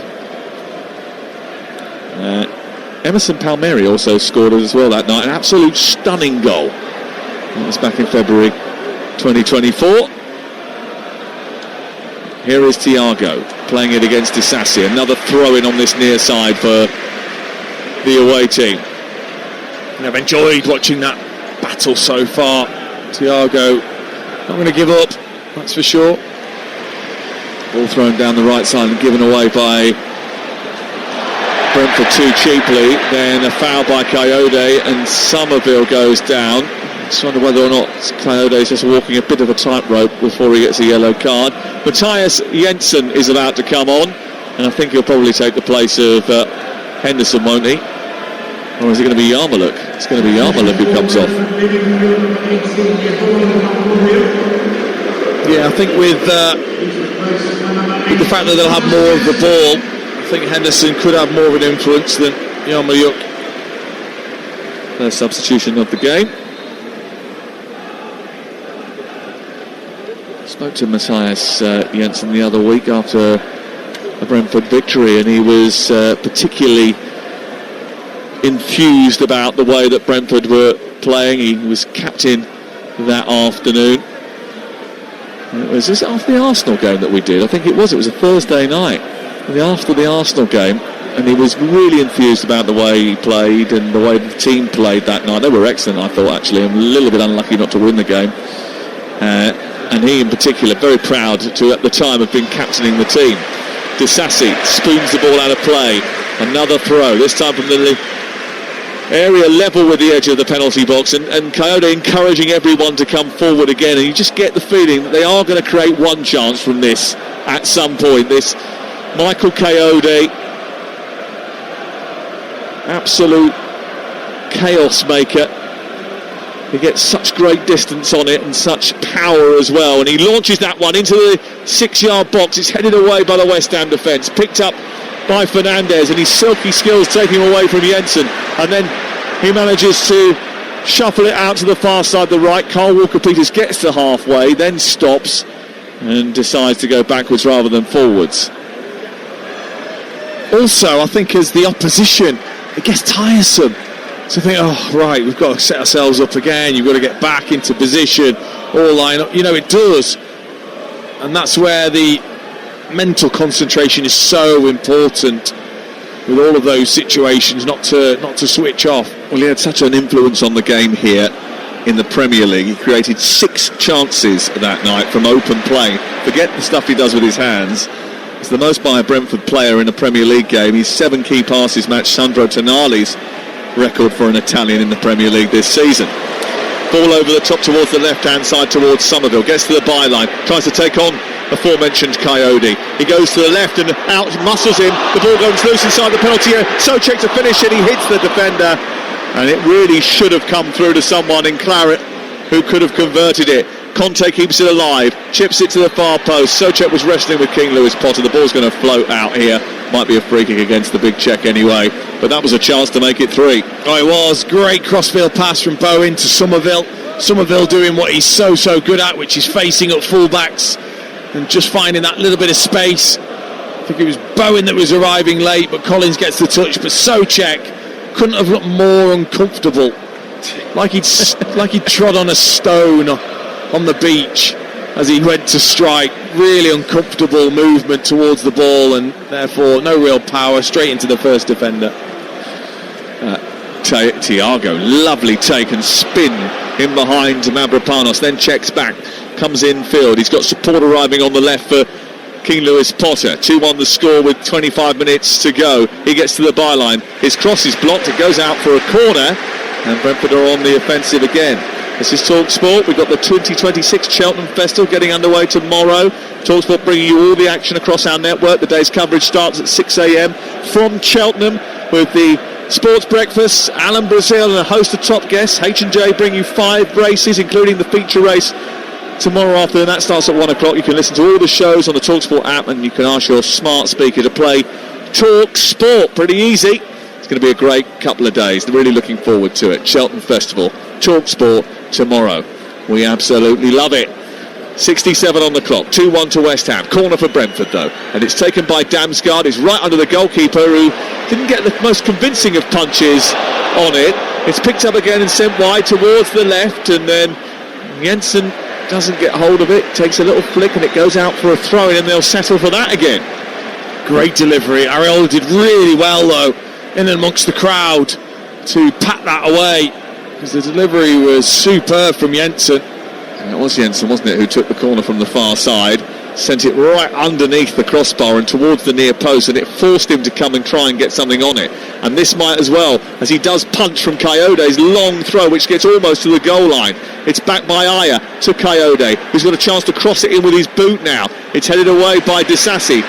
It comes back out to Keane Lewis Potter. His strike spoons off a defender, loops into the air, and is caught by Alphonse Areola. Yeah, it's a test for West Ham at the moment. All of these long throws and set plays that they're going to have to deal with. They've got to do better, actually, with the ball. You've got to make sure you try and find Castellanos or Bowen or somebody. You've got to get up the pitch or be a threat on the counter, so that at least Brentford are worried from those set plays and throw-ins that you could counter-attack against them. Yeah, because at the moment it's just aerial assault after aerial assault, and they're having to stay very concentrated. But here is Carl Walker-Peters getting into the box on the right-hand side. He tries to get behind the defence, but it's cleared away. Picked up by Damsgaard. Back out wide to Keane Lewis Potter. He rifles it into Thiago. Thiago with a chance to turn. He runs to the centre circle. He's pass out towards the right-hand side, and Coyote wasn't very good.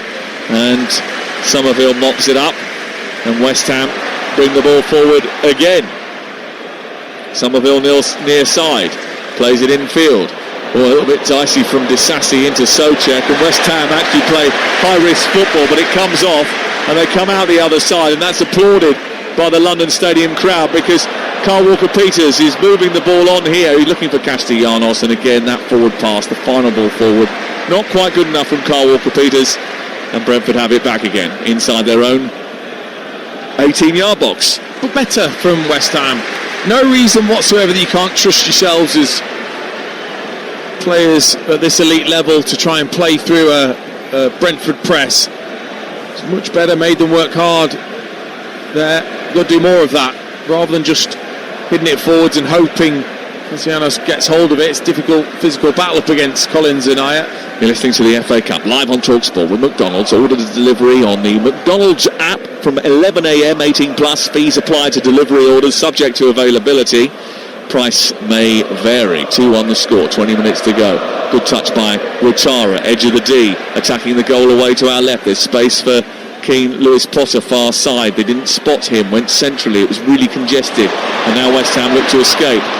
And Jensen comes across, pinches the ball just before the halfway line, and Brentford have it back again. That's a lovely delivery, a brilliant pass from right side to left by Jensen into the chest of Keane Lewis Potter, back from Schade to Henderson, and now more space for the German on the left hand side. His right footed cross is aiming towards Thiago, but it's Coyote who heads it down, and it's saved rather easily and routinely by Alphonse Areola, and West Ham survive again. But it doesn't feel comfortable for West Ham. It feels too easy at the moment for Brentford to either get their crosses in or to win throw-ins and corners and keep the momentum on West Ham. It's very, very difficult, both physically and mentally, to defend this way for the rest of the game.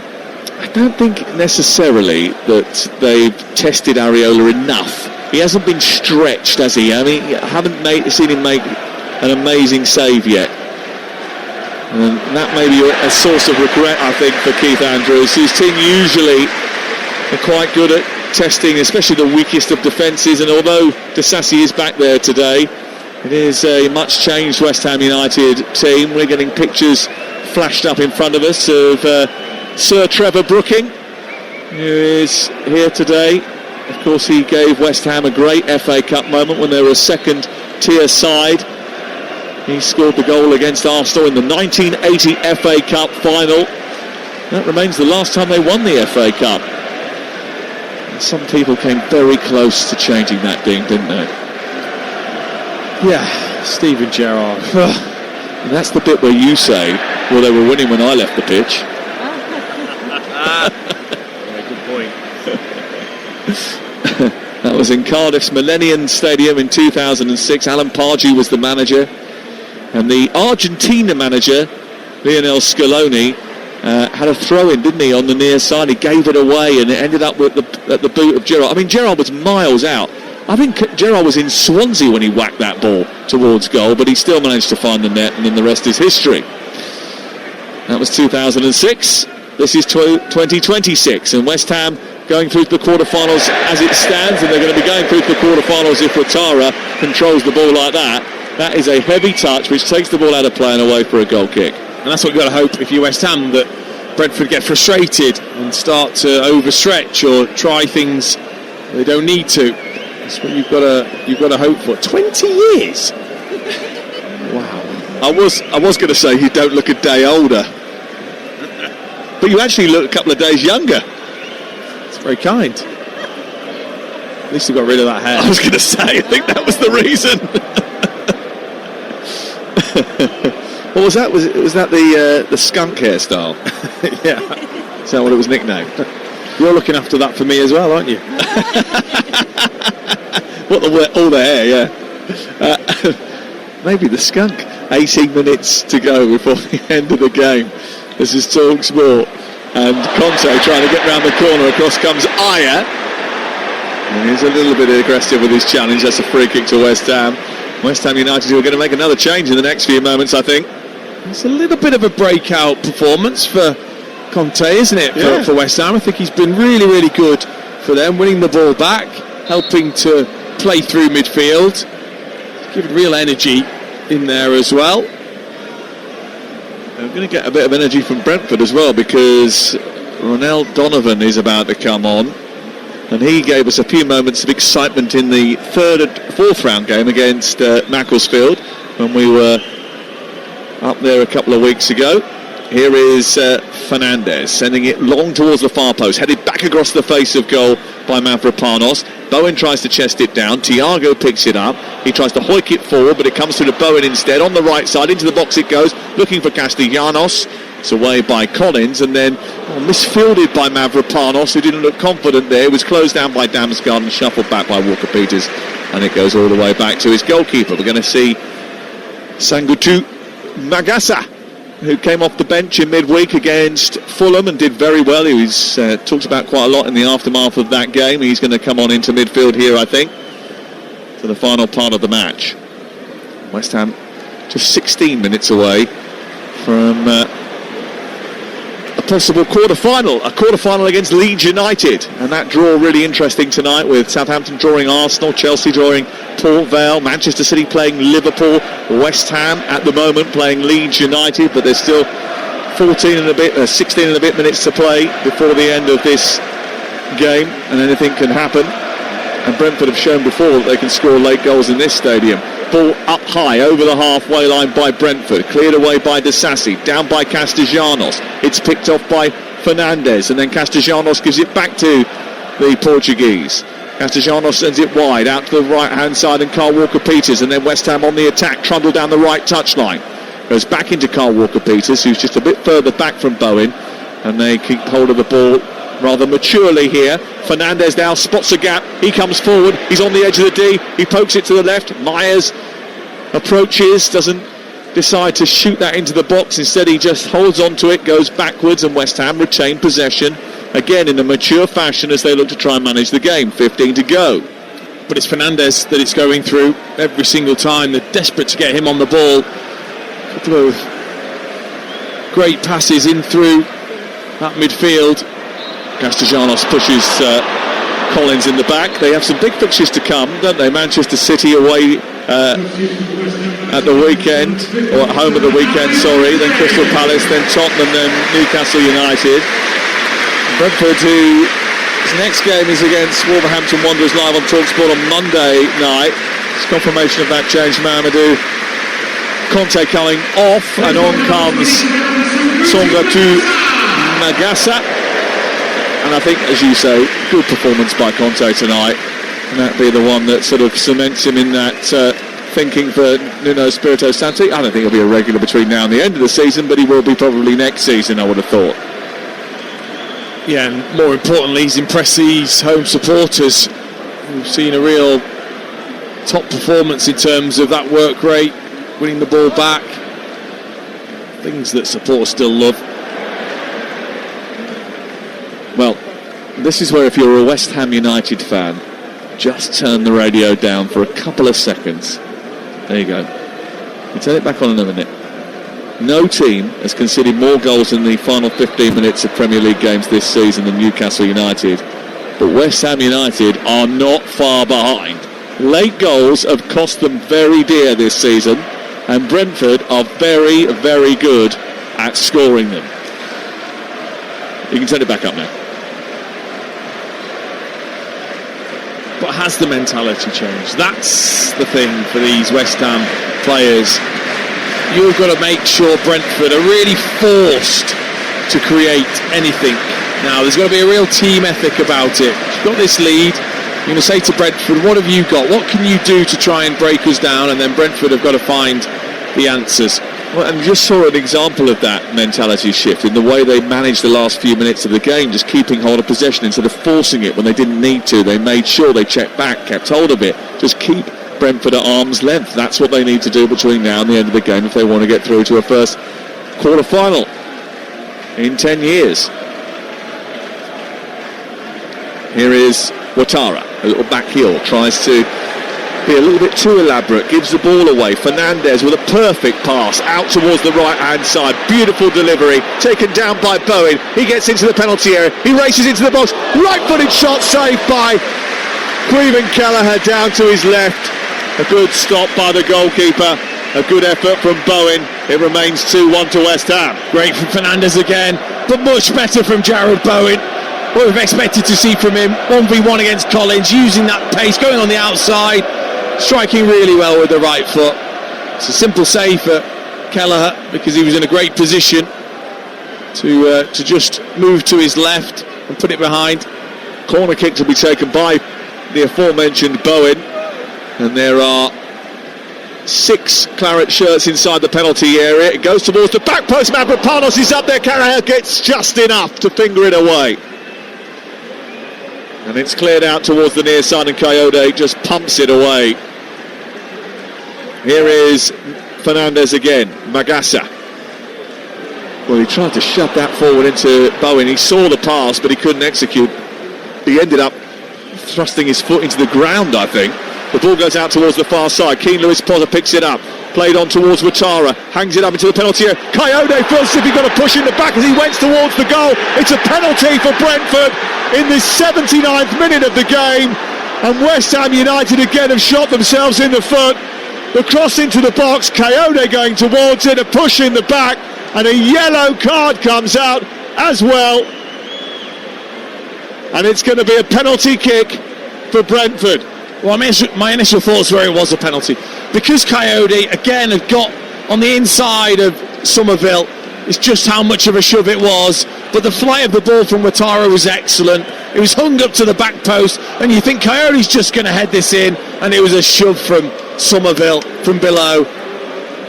Andy Madley, I think, has got that absolutely spot on, because Coyote's heading that in. Well, there's no clear and obvious evidence to overturn it, because he's going to head it in. He is. And he shoved him out of the way. Yeah. It's a penalty. And the bad news is it's not even a penalty, it's a goal, isn't it? Because Igor Thiago's taking the penalty kick. So we know already that it's going in, because he never misses, does he? He's absolutely fantastic. First experience of the FA Cup. He has missed before, but he doesn't miss very often, and he takes a penalty like you know when Ivan Toney used to take a penalty and you thought there's never going to be a better penalty taker in a Brentford shirt than Ivan Toney, and then Thiago turned up and said, hold my beer. 9 minutes to go before the end then. This is the opportunity for Thiago to put Brentford level. He is a constant dispatcher of spot kicks, and he steps up and does it exactly again. Straight down the middle, waiting for the goalkeeper to shift his weight to his left, and he just put it slightly to his right, and Igor Thiago rams the penalty home, and West Ham United have conceded another late goal. Brentford have scored another late goal, and it's 2-2. Well, they have been pushing Brentford, but it's a bit of a gift. It's poor defending from Somerville to push Coyote in the back, but Thiago, like you said, so composed, able to wait and watch Areola take a little step to his left, so he just whips his foot across the ball and the opposite way to Areola into the back of the net to bring it level. Goals 20 and 21 for Igor Thiago. What a fantastic season he is having. And it might get to the point where Carlo Ancelotti cannot ignore him. They're a bit snobbish in Brazil. They don't like the idea of the number 9 playing for Brentford. in the Premier League. They want someone who plays for Milan or Inter or Barcelona or Real Madrid. But when you score 21 goals in the top flight of English football, you deserve credit. And he is certainly that. And I'll tell you what, if you're in a World Cup knockout game and you need someone to take a penalty, I know who I'd be picking. Well, he can't do much more, can he? And what a way to sort of step in this season when there was the void left by Visser and Mbeumo. He's done it magnificently. Here he is again over on the far side. And there's only 7 minutes to go now. Are we going to extra time? Remember, there are no replays here. Henderson keeps it alive. Damsgaard tries to nudge it forward. Into the path of Schade it goes. Then back to Damsgaard. Damsgaard tries to weave through a tight gap. He does that. Gets some space. Plays it wide. Onto the left. A chance for Keane Lewis Potter to cross. He doesn't do it. He hesitates. Gets it back instead. Into the area he goes. Tries to pull it through the area. He does that. And it flashes past the post with no one there to tap it home. He pulled it through the 6-yard box. Why wasn't it finished off?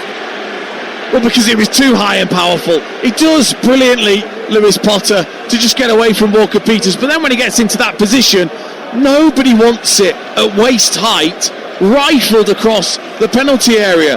Just a tiny bit more craft with it. It's like he's taking a shot across goal. Yes, there should be somebody there, and it would have been a simple finish. But a waist height makes it really difficult. Brilliant by Damsgaard to pick him out. Good combination for the two over on the left-hand side, and a big chance for Brentford. And you just wonder, Dean, with the way things have been going for West Ham this season, you talked about that mentality that now has the momentum shifted in Brentford's favour. Here they come again, down the left-hand side. Ball gathered up by Keane Lewis Potter. He travels towards the edge of the area. He takes on Kyle Walker-Peters. Schade has it far side. Bowen comes across to win it. He drags West Ham out of a tight spot. He moves them up the field. He shoots it into Somerville. Somerville now scampering over halfway. The Brentford defence is backpedaling. Somerville's got to the edge of the area. He needs a bit of support now. He gets to the wide left-hand side. Still needs someone to help him out. Myers eventually turns up, but he turns away from Coyote instead. Goes into the box, gets to the byline, pulls it through the 6-yard box. It's cleared away by Schade. And again, there was no one to finish it off this time for West Ham. The ball breaks to halfway. Brentford encouraged to come forward. Excellent hold-up play by Thiago, and he just keeps Brentford in possession of the football. 2-2. Oh, but not good enough from the West Ham players. Well, Somerville does all that work to get into that position. Why is it only Bowen that's making any sort of movement in the penalty area? Castellanos has to be on the move. Why isn't one of the three midfielders busting to get into the penalty area? That's just not good enough, really. Ball sent long by Henderson, looking for Thiago. Disasti challenges for it, loses out. Thiago's got it. He's into the area now. He's got support. Ouattara leaves it, can't get hold of it. It goes through the box and it's cleared away the other side. Well, it feels like both these teams want to finish it off before we get to the 90, and they're doing their best to do so.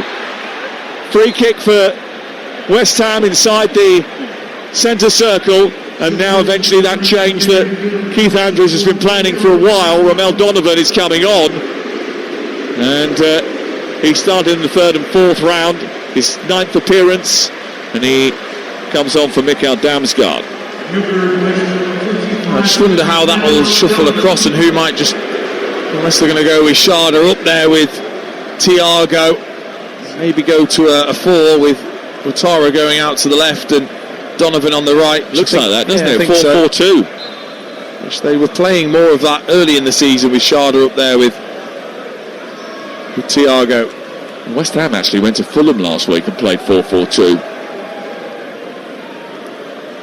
Here is Souček. We're into the dying embers of the 90 minutes of this FA Cup 5th round clash between West Ham and Brentford.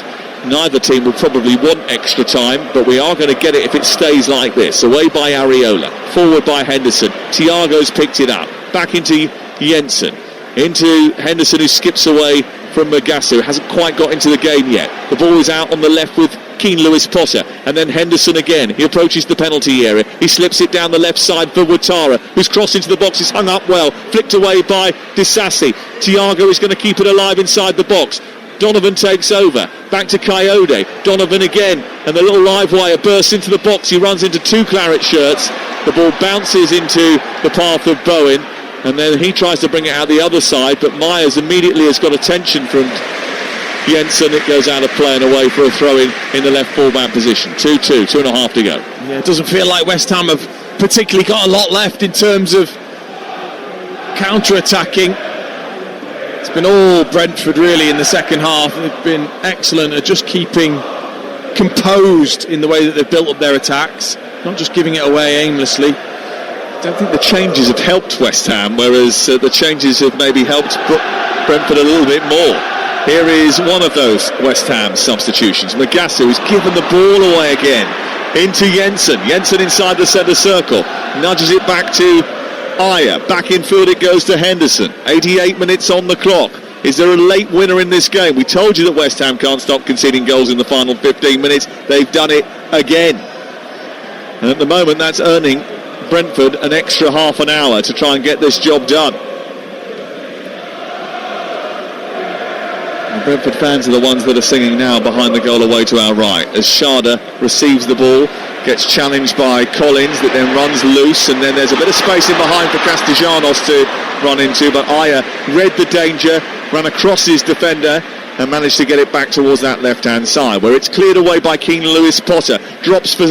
it's brilliant take out of the sky by Schade, and then Souček just brings him down, and then Schade asks for a yellow card, which is not the best thing to do.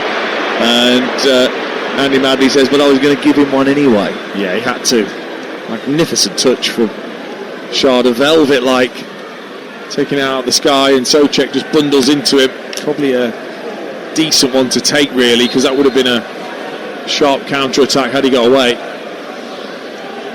Jensen to take the free kick, and he whips it down the left-hand side, and he picks out the bloke in row 1, seat 4 of section 133. Not the best of free kick deliveries. West Ham have it back. Carl Walker-Peters sends it forward. It's headed away by the Brentford defence. It's gone back towards Mavropanos, who's starting to get a little bit panicky whenever he hears the feet of Thiago thundering behind him. I think Thiago's learned, especially in the second half, that he's the one he's got to try and pull on instead of Disasi. Goes over the head of Ouattara from Kelleher's clearance and is out for a throw-in over on the far side. Well, when you're a player in these circumstances and you feel extra time coming on, does it excite you? No, of course it doesn't. No players. So what do you do to try and stop it? Does it make you go for it in stoppage time? And no. I think you're very much still focused on managing the game, isn't it, and doing what's right in the game. Coyote takes it out of the sky on the right-hand side. Donovan moves down the right for Brentford. He gets hold of it now to take on Matheus Fernandes, who gives away a throw-in. And Michael Coyote comes across to try and take one of these long throws as we reach stoppage time. And Nuno Espirito Santo, almost as if it was inevitable, just turned round, looked to the sky, rammed his hands into his pockets and then folded the arms across his chest. And he looks furious about the fact they've given this away. Let's see what happens from Coyote's throw. He approaches the sideline, tosses it in. It's flicked away by Myers, picked up by Somerville, then won by Jensen, and then a chance to release on the counter-attack Bowen, but he didn't get hold of it, and Keane Lewis Potter gets it back to Kelleher, who immediately lifts it over the top of the defence, headed away by Mavropanos. Into the air it goes. It'll drop for Schade. No, it won't. It'll be away by Souček. Thiago chests it down. Henderson forces it wide out to the left. It's a lot of ground to make up for Ouattara. He stops it from going out for a goal kick. It goes out for a throw-in down by the corner flag for West Ham United. Yeah, Brentford have been much better at picking up the loose ball in the second half. West Ham have been poor. They've allowed Brentford just to get hold of it and recycle back into another attacking position, and it's meant they've been trapped in for most of the second half. Here is the throw-in over on the right. Oh dear, what on earth was that? Carl Walker-Peters ran up to the sidelines as if he was going to do a long throw. Then he dropped it into the chest of Mavropanos, or was it Fernandez, who sort of went to his knees and tried to shuffle it back. Thiago ended up putting it out and they get a second chance of trying to get it forward, but it was a very odd attempt at trying to get a throw-in from the West Ham defender. Fernandez back with West Ham's Mavropanos at the heart of the defence. Magassa again wasn't looking in his wing mirrors, wasn't alert, almost gave the ball away. He's picked it up again left hand side. A heavy touch has allowed Coyote to come across. He's not settled into the game at all. Here is Coyote again, infield to Henderson. Henderson tries to nudge it forward. There was a foul there on Henderson. The referee really should give that. It's going to be a throw-in, I think, maybe instead. And we've played nearly 3 of our 4 added minutes, so it's going to be extra time. And these two clubs have only met once before in the FA Cup. The honours on the way to being shared again. Actually, it took a replay in the 4th round back in 1926-27. West Ham had won 1-0 in that 4th round replay. Here's the ball over on the left-hand side. Ball played infield to Jensen. Jensen trying to get it forward. He crosses the ball from the left side. Ouattara. It's forced out for another throw-in, and Coyote is coming again. Some fitness levels, doesn't he, Coyote? He used to put the yards in. Well, most of his work is running from side to side to take the throw. You can see as soon as it's about to go out, he just starts his canter across. Well, from the canter to the catapult, can he cause chaos at the end? He wipes the ball with his hands. He approaches the sideline. He launches it in towards the near post. It flicks off of, I think, one of the follicles of Collins and then goes all the way through to the goal. It's gobbled up by Alphonse Areola, who immediately wants to get Castellanos on the run. He can't do that. He then pulls down Coyote and gives away a free kick on the halfway line. That's the end of it. 90 minutes have been done. Well, we came here for a classic. We got a proper battle, and now we need extra time to separate these two London rivals. Full time with extra time to come. West Ham 2, Brentford 2. Well, you'll remember that TalkSport, out of the last 16 games in the FA Cup, bought you every minute of all the previous 7, and we plan to bring you every minute of this one as well. And we will bring you every kick of the quarter-finals, the semi-finals, and the final as well. TalkSport, your home of the FA Cup, Premier League, Champions League, Europa League, Conference League, EFL, Carabao Cup, and of course the World Cup, which is not too far away. In fact, today marks 100 days until England play their first game against Croatia in Dallas. Cowboy hats at the ready. Mandatory, apparently, I hear. Can't wait to see yours.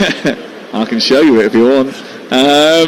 We're underway at the start of the first period of extra time. Henderson into the penalty area straight from the off, and Brentford on the offensive with Jensen. He works it wide towards the left edge of the area. His right-footed ball is cleared away by Aaron Wan-Bissaka, who has, as Natalie said, come on for Carl Walker-Peters at the start of the second half. It's the 4th substitution for Nuno Espirito Santo, and West Ham United look to try and utilise him going forward. He's actually made a massive difference since his return from the African Cup of Nations as well, and all the talk has been about the new signings, but actually him coming back makes a massive difference to West Ham too.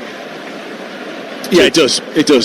He's certainly the number one in that position, and actually his link up with Bowen's been excellent going forward. He's really tried to improve that side of his game. Wan-Bissaka getting forwards and being more inventive and involved in the attack, but they need to get a bit of control in the game. You know, they've been deeper and deeper in that second half, and just allowed Brentford to really dictate the pace of play. One by Mavropanos in the centre of the defence. There was a little bit of a late tackle from Ouattara there. It's going to be a West Ham free kick. Bit of a talking to from Andy Madley. And it's going to be a free kick to West Ham just right of the centre circle. Well, we played just over 2 minutes of the period of extra time. And West Ham want to try and get the job done. Wan-Bissaka getting up on the right-hand side. Moves the ball infield. Plays it to Bowen. Bowen back into the centre where it's now with Magassa. Magassa shovels the ball out to the far side. Somerville readjusts his body position and just about keeps hold of it. It goes back down the left into the path of Ezra Myers, who guides it back to halfway, and then Disasi brings it forward. Gloves on his fist. Not necessary tonight. Into Wan-Bissaka. He's got them on two. Comes infield. Plays it on to Souček, then back out to Tati Castellanos. Infield it goes to Souček, and then he just travels slowly and into midfield before he gives it to Fernandez, who stalling slightly. But that is one thing they have to be a little bit careful of at West Ham, is that they've got a lot of the players that are really important to them in this period of extra time that are still out there. Disasi has got to remain fit. Fernandez has to remain fit. Somerville has to remain fit. Bowen has to stay fit. They cannot afford to pick up injuries with any of those players. Here is Magassa running forward down the inside left channel. Somerville takes over. He cuts infield, clips the ball out towards the right hand side. Wan-Bissaka stretching, keeps it in. He's got Keane Lewis Potter of company. Tries to go infield, then hesitates, waits, feints to go down the right, waits for the arrival of Souček, then gives it back to Bowen. He's on the right edge of the area. Somerville comes across, gets into the D, tries to open up a shooting opportunity, pushes the ball wide instead. It's clipped towards the far post by Myers, but he gets it all wrong and it goes behind and out for a goal kick away to our right. Yeah, and I think that's just the slight differences between Scholes and Myers. Myers, I think, probably a slightly better defender, whereas Scholes gives you that extra bit of quality when he gets into those positions. That was a really poor cross from Myers. And again, you can sense the supporters need a lift again, because they're slightly deflated with Brentford bringing them level. 2-2 the score, and again it's one of those late goals that have affected West Ham United. It's afflicted them over the course of the season, I would suggest. Donovan came on as a second half substitute for Brentford. The noise has just been sucked out of the stadium as we go into extra time. Get the feeling that extra time is rather unpopular in 2026. I think the idea of going straight to penalties that has been characterised by the Carabao Cup has certainly worked so well. Here is Keane Lewis Potter, though, going down the left, trying to get into the box. We're going to see Sepp van den Berg very shortly for Brentford to come on. But Nathan Collins has just been penalised for a holding offence. It's going to give away a free kick before that. And they haven't been able to really get Castellanos into the game. Again, if you're just looking to clear, did well there to win a foul. But really, he's not going to win much in terms of that physical battle with Collins and Aya. So West Ham have to work hard to play through and get it to their wide players, get it to Bowen and Somerville at every opportunity. Wolverhampton Wanderers, then Chelsea and Arsenal, and Liverpool for Brentford in the next few fixtures. They would love to sandwich that or bookend that with a game in the FA Cup quarter-finals over the Easter weekend. That Easter weekend comes straight after the international break, so it'll come round quicker actually than you think. Sepp van den Berg about to come on, and the man who's coming off is Christopher Aya, and I think that is one of those decisions that has been made with prevention of injury in mind. Dean Ashton. He's not happy. He doesn't want to come off, that's for sure. He sort of shook his head. But they're having to be slightly patient, all of them at the moment, as Keith Andrews rotates them at times, the centre-backs. Yep. He comes off not looking particularly pleased with the decision, but he's got to embrace it. He goes and sits in the dugout down in front of us. I say in front of us, it's a mile away from us actually. With a shade to the left as the free kick is given to West Ham, and Fernandez sends it into the box. Souček back across the face of goal. Keller comes racing out to the left side of his 6-yard box, grabs it in a chase race with Castellanos, and then bowls it out to Jensen. Jensen turns and tries to fire up this first period of extra time, which has been a little bit sedate and lacked any real action, almost as if the players themselves are a little bit frustrated about the fact that it is allowed to drift into extra time. Vandenberg over the halfway line, strides forward. He's got support through the middle for Thiago, who's been released down the right-hand side of the box. He fires a shot in from a tight angle. It's parried away by the goalkeeper. The referee gets in the way of the clearance. And then West Ham United, who thought they might just escape with Fernandes, will get the ball back with an uncontested drop ball after it hit Andy Madley. Yeah, Vandenberg with a great ball down the side for Thiago, who I don't think he looked up there enough to pick out a teammate. Fired it across at Areola, who parried it away, and then Andy Madley with a beautiful outside of the left foot cushion touch into Fernandes' path. Had to be brought back, of course. Here is Bowen skipping away from two challenges and still being hemmed in actually by a third. Goes back towards the goalkeeper Areola, who clears up over the halfway line. The header by Wan-Bissaka is a good strong one. Castellanos keeps hold of it well. Bowen tries to force it forward, and then Jensen intervenes, then nudges it up towards Schade. It breaks down with him, and West Ham have got it back at the heart of their defence. 2-2. I actually think the change Keith Andrews made and Damsgaard going off has really hampered Brentford.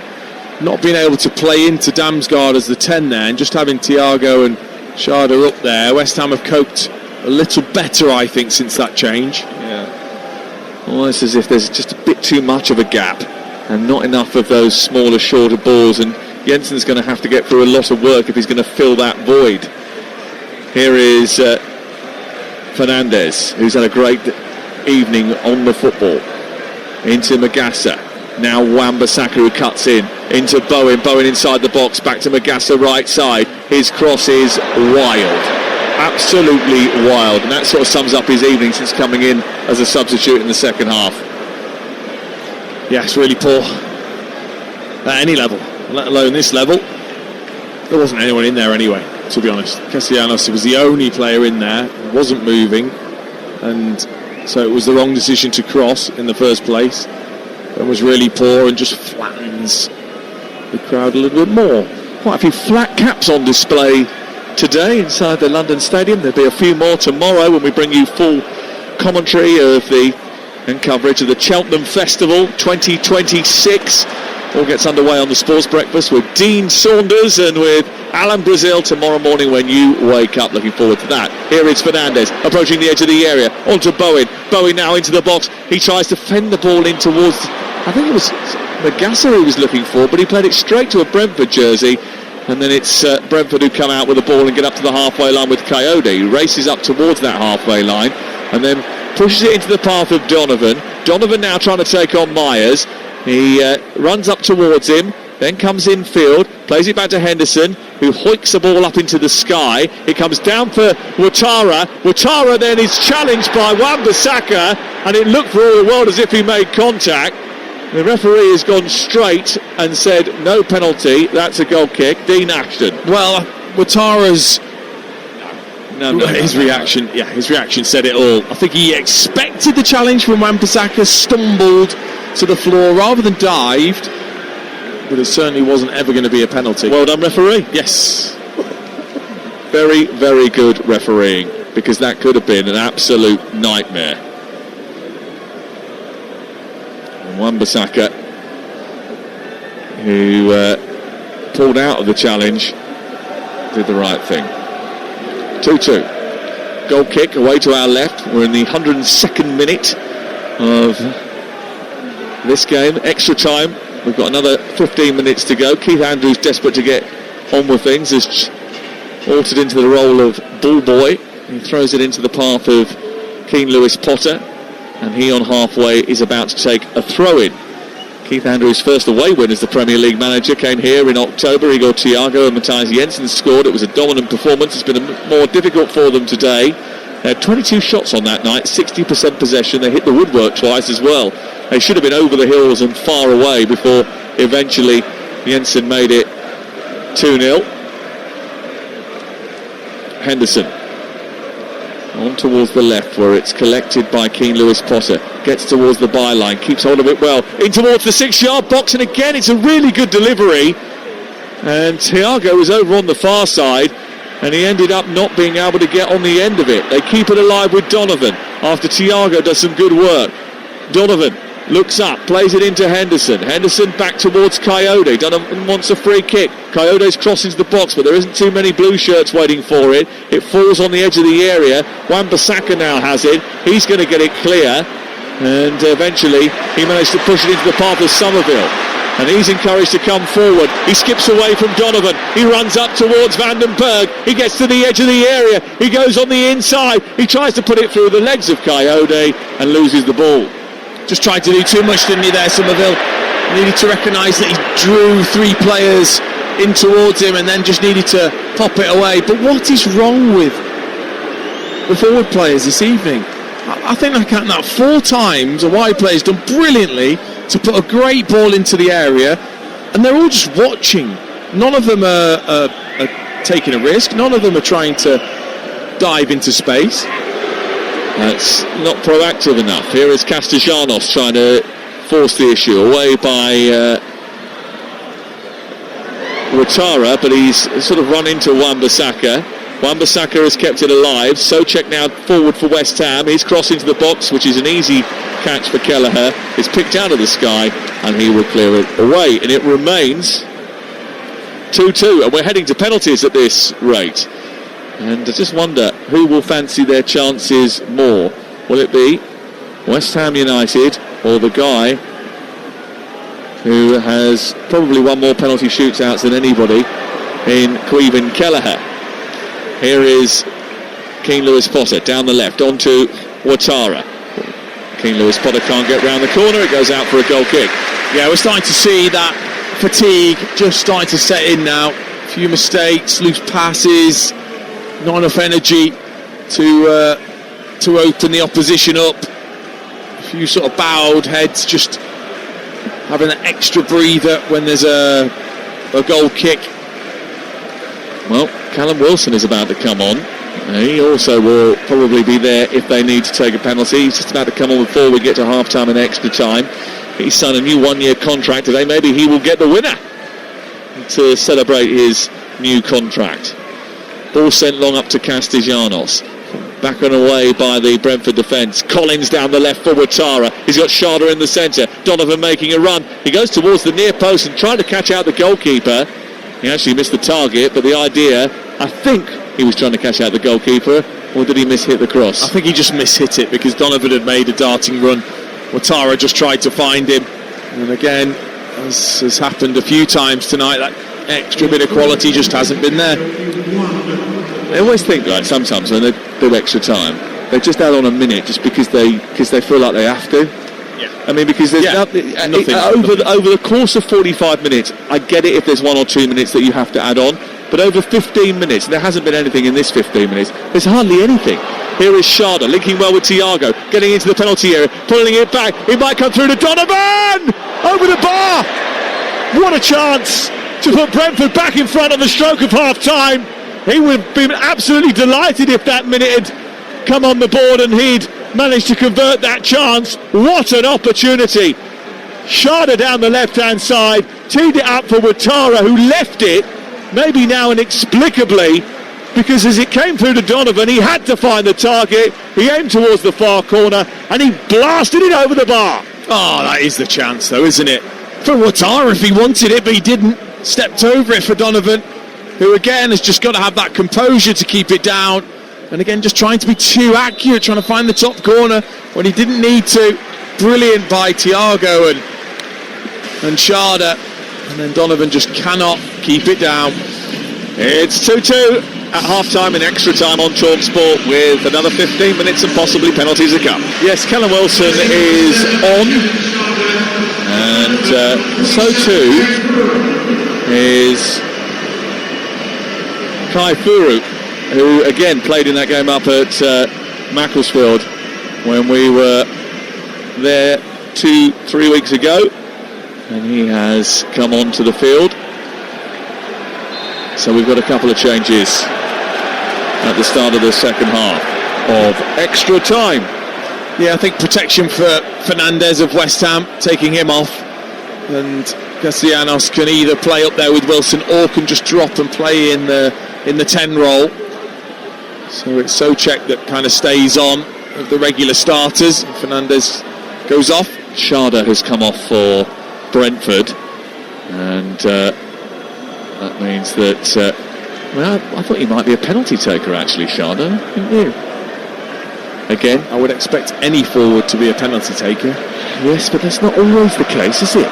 Sometimes they don't like to take them in shootout scenarios. Here's Castellanos into Wilson, inside the penalty area. Wilson with a shot, saved by the goalkeeper brilliantly up high. He got his arm up really well there, Kelleher, because that shot took a deflection, and Wilson's interaction, almost his first exchange in the game, ended with a goal for West Ham. So close. Yeah, nice and sharp, wasn't it, from Wilson? First touch was out of his feet, great strike, and it's a brilliant save because it's deflection. That's why he goes down to his right, Kelleher, for the initial shot. He takes the deflection, goes up above his head, gets a left hand up brilliantly. Here is the corner, Somerville in towards the danger zone, comes back out to Myers, and then it's cleared away by Furo up over the halfway line, and it is cleared away. Alphonse Areola sending it long. That would have been an inspired substitution. Come off the bench and score with your first interaction in the game. Nearly for Callum Wilson. Didn't quite come off for him, and West Ham United still locked at 2-2 with Brentford, with less than 15 minutes now to go before penalty kicks. Vandenberg away. Here is Donovan over the halfway line, bursting forward. Somerville chasing, and Somerville brings him down, and Somerville has already got a yellow card, and that was breaking up the promising attack, and in other circumstances he would have been sent off. Oh, I'm really surprised at this, because it is a promising attack. Somerville just pulls him back and then bundles into the back of him. He's very lucky. It would be a yellow card at any other time. It would. If he hadn't booked him, he would have sent. Of course it would. And I bet he's going to take a penalty. Well, that does matter. Of course it does. Certainly another question for Keith Andrews afterwards, when we get to speak to him. Here is Donovan down the right-hand side, getting towards the edge of the penalty area, twisting, turning, trying to get a cross in. He gets away from Myers eventually, but his cross is poor, and it's cleared away by Castellanos. He did all the hard work to get away from Myers and then didn't come up with a final ball. Somerville now racing away. Imagine if he had a key role in the winner. Even worse, away by the goalkeeper Kelleher. Good sweeping up from him, and then Furo just leaves a little bit on Mavropanos. And it's a free kick to West Ham deep inside their own territory. I just wonder. Oh yeah, that'll be talked about. It will. Sort of key moments that can really impact the result, can't they? Because in obviously they've already got the consternation over the penalty that they didn't get when Sharda was fouled by Matías Fernandez, and all of us thought that was the penalty. That didn't go their way. Now they've had this situation with Crescencio Somerville, where having been booked for the penalty that they did get, he's then committed a foul which in usual circumstances would have led to a yellow card.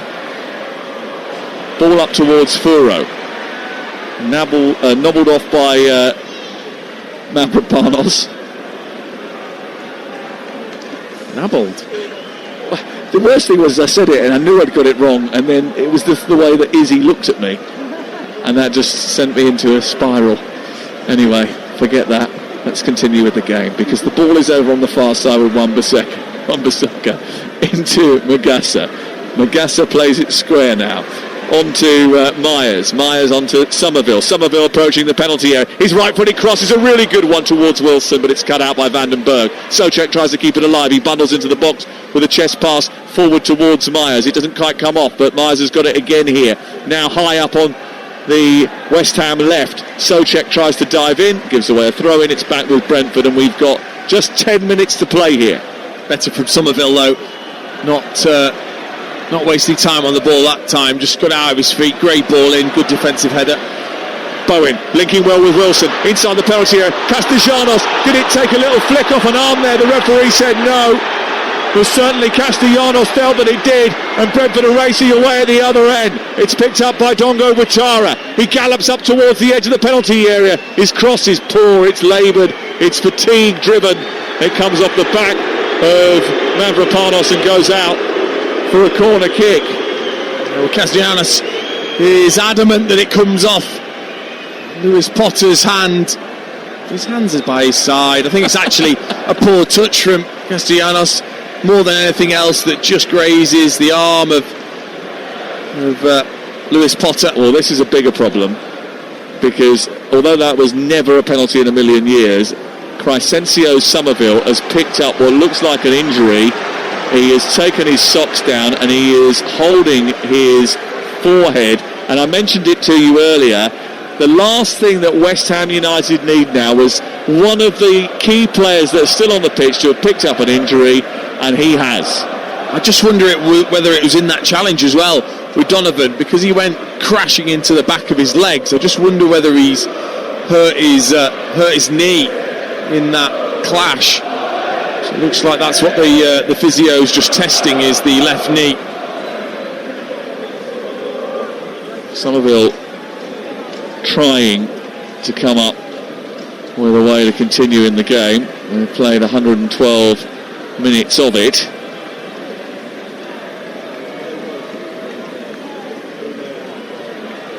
A bit of compression being applied there. Well, there's something on his shin anyway.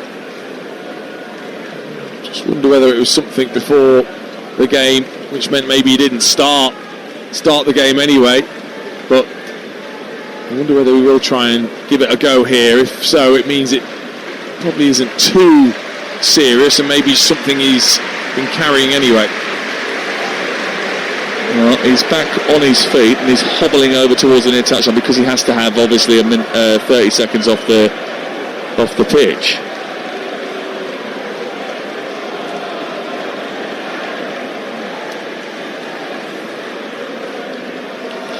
Here is the corner kick over on this near side.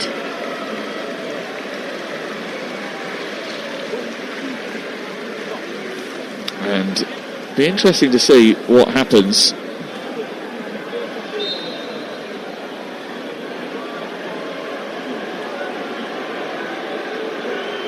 Here with Somerville, who's still getting a bit of a calf rub as the ball goes in towards the near post, and it's flicked on by Castellanos, and it goes wide of the goal, and he almost scored an own goal there, Castellanos. Well, that can happen when you get the delivery right. Jensen, brilliant again, arcing that in towards the goal.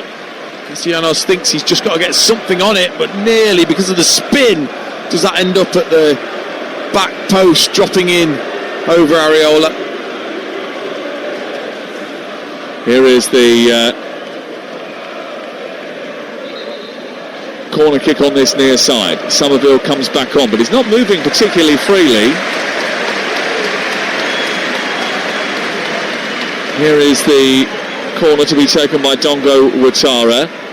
Watara prepares to deliver the ball into the box. It's a deep one towards the far post, headed down, and it goes wide.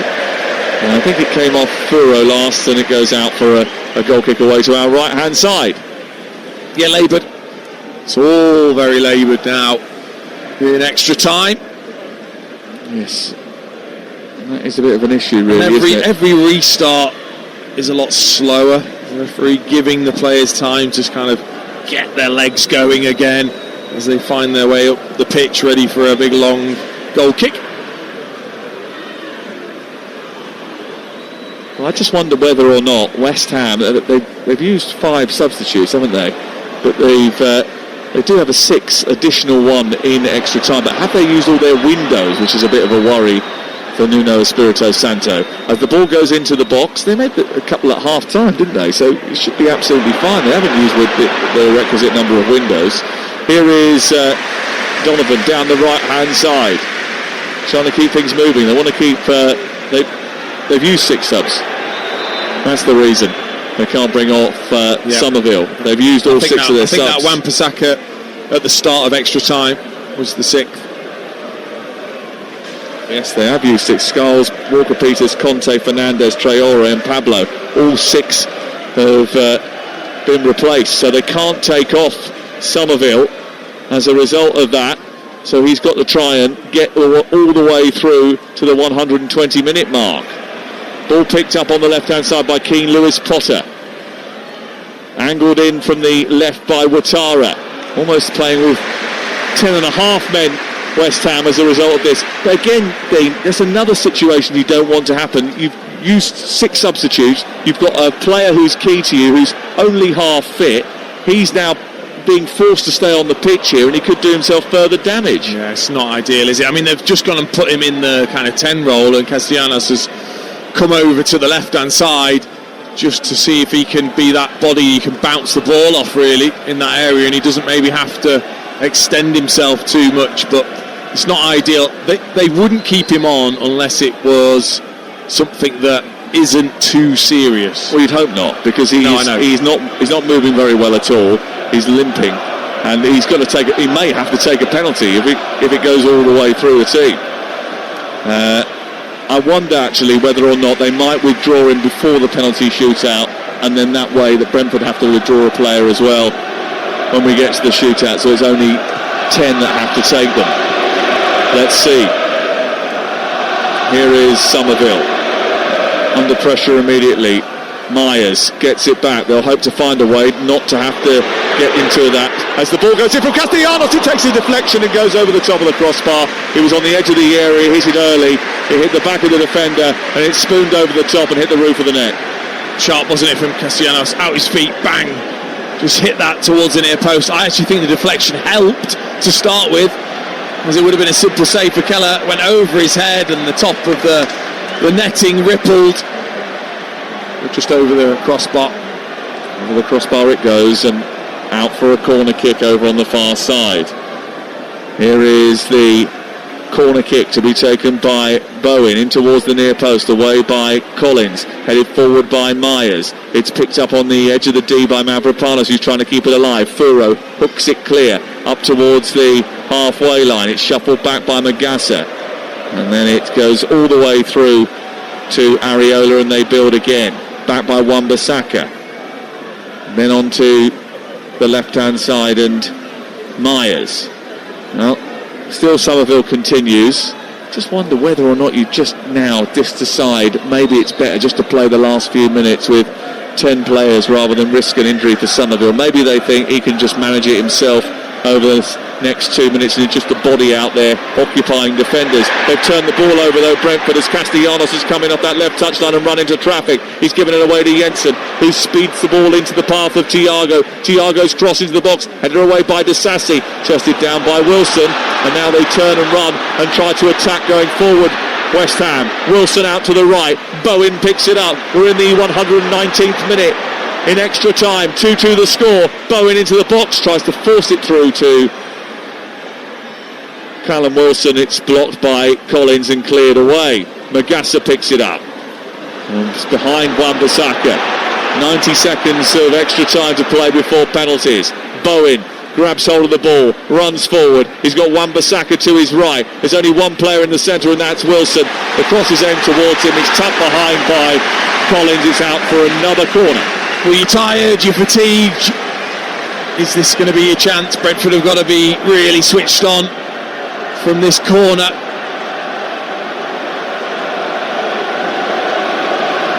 Well, the West Ham fans in fine voice, screaming, shouting, urging their team to get over the line.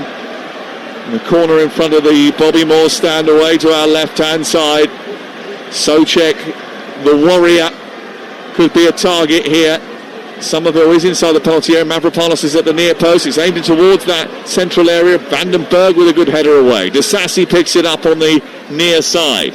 119 minutes and 30 seconds have been played. Myers into the centre. Furo volleys it away. It'll be picked up by Jared Bowen. There might be one last chance here for West Ham United. In extra time, it's picked up by Magassa. He sends the ball into the box. It's away by Thiago, and it's out for a throw. I wonder how ironic it would be if West Ham United stole a place in the quarter-finals from a long throw. Do they have anyone that could take one? Great question. No is the answer. Myers sends it forward to Magassa. The cross comes in. It takes a deflection on the way through to Wilson. It drops on the edge of the box. Furo plays it against the referee. There'll be 2 minutes of added time at the end of the final period of extra time. That must be for that VAR delay. No, it's probably for the Somerville injury, wasn't it? Yeah.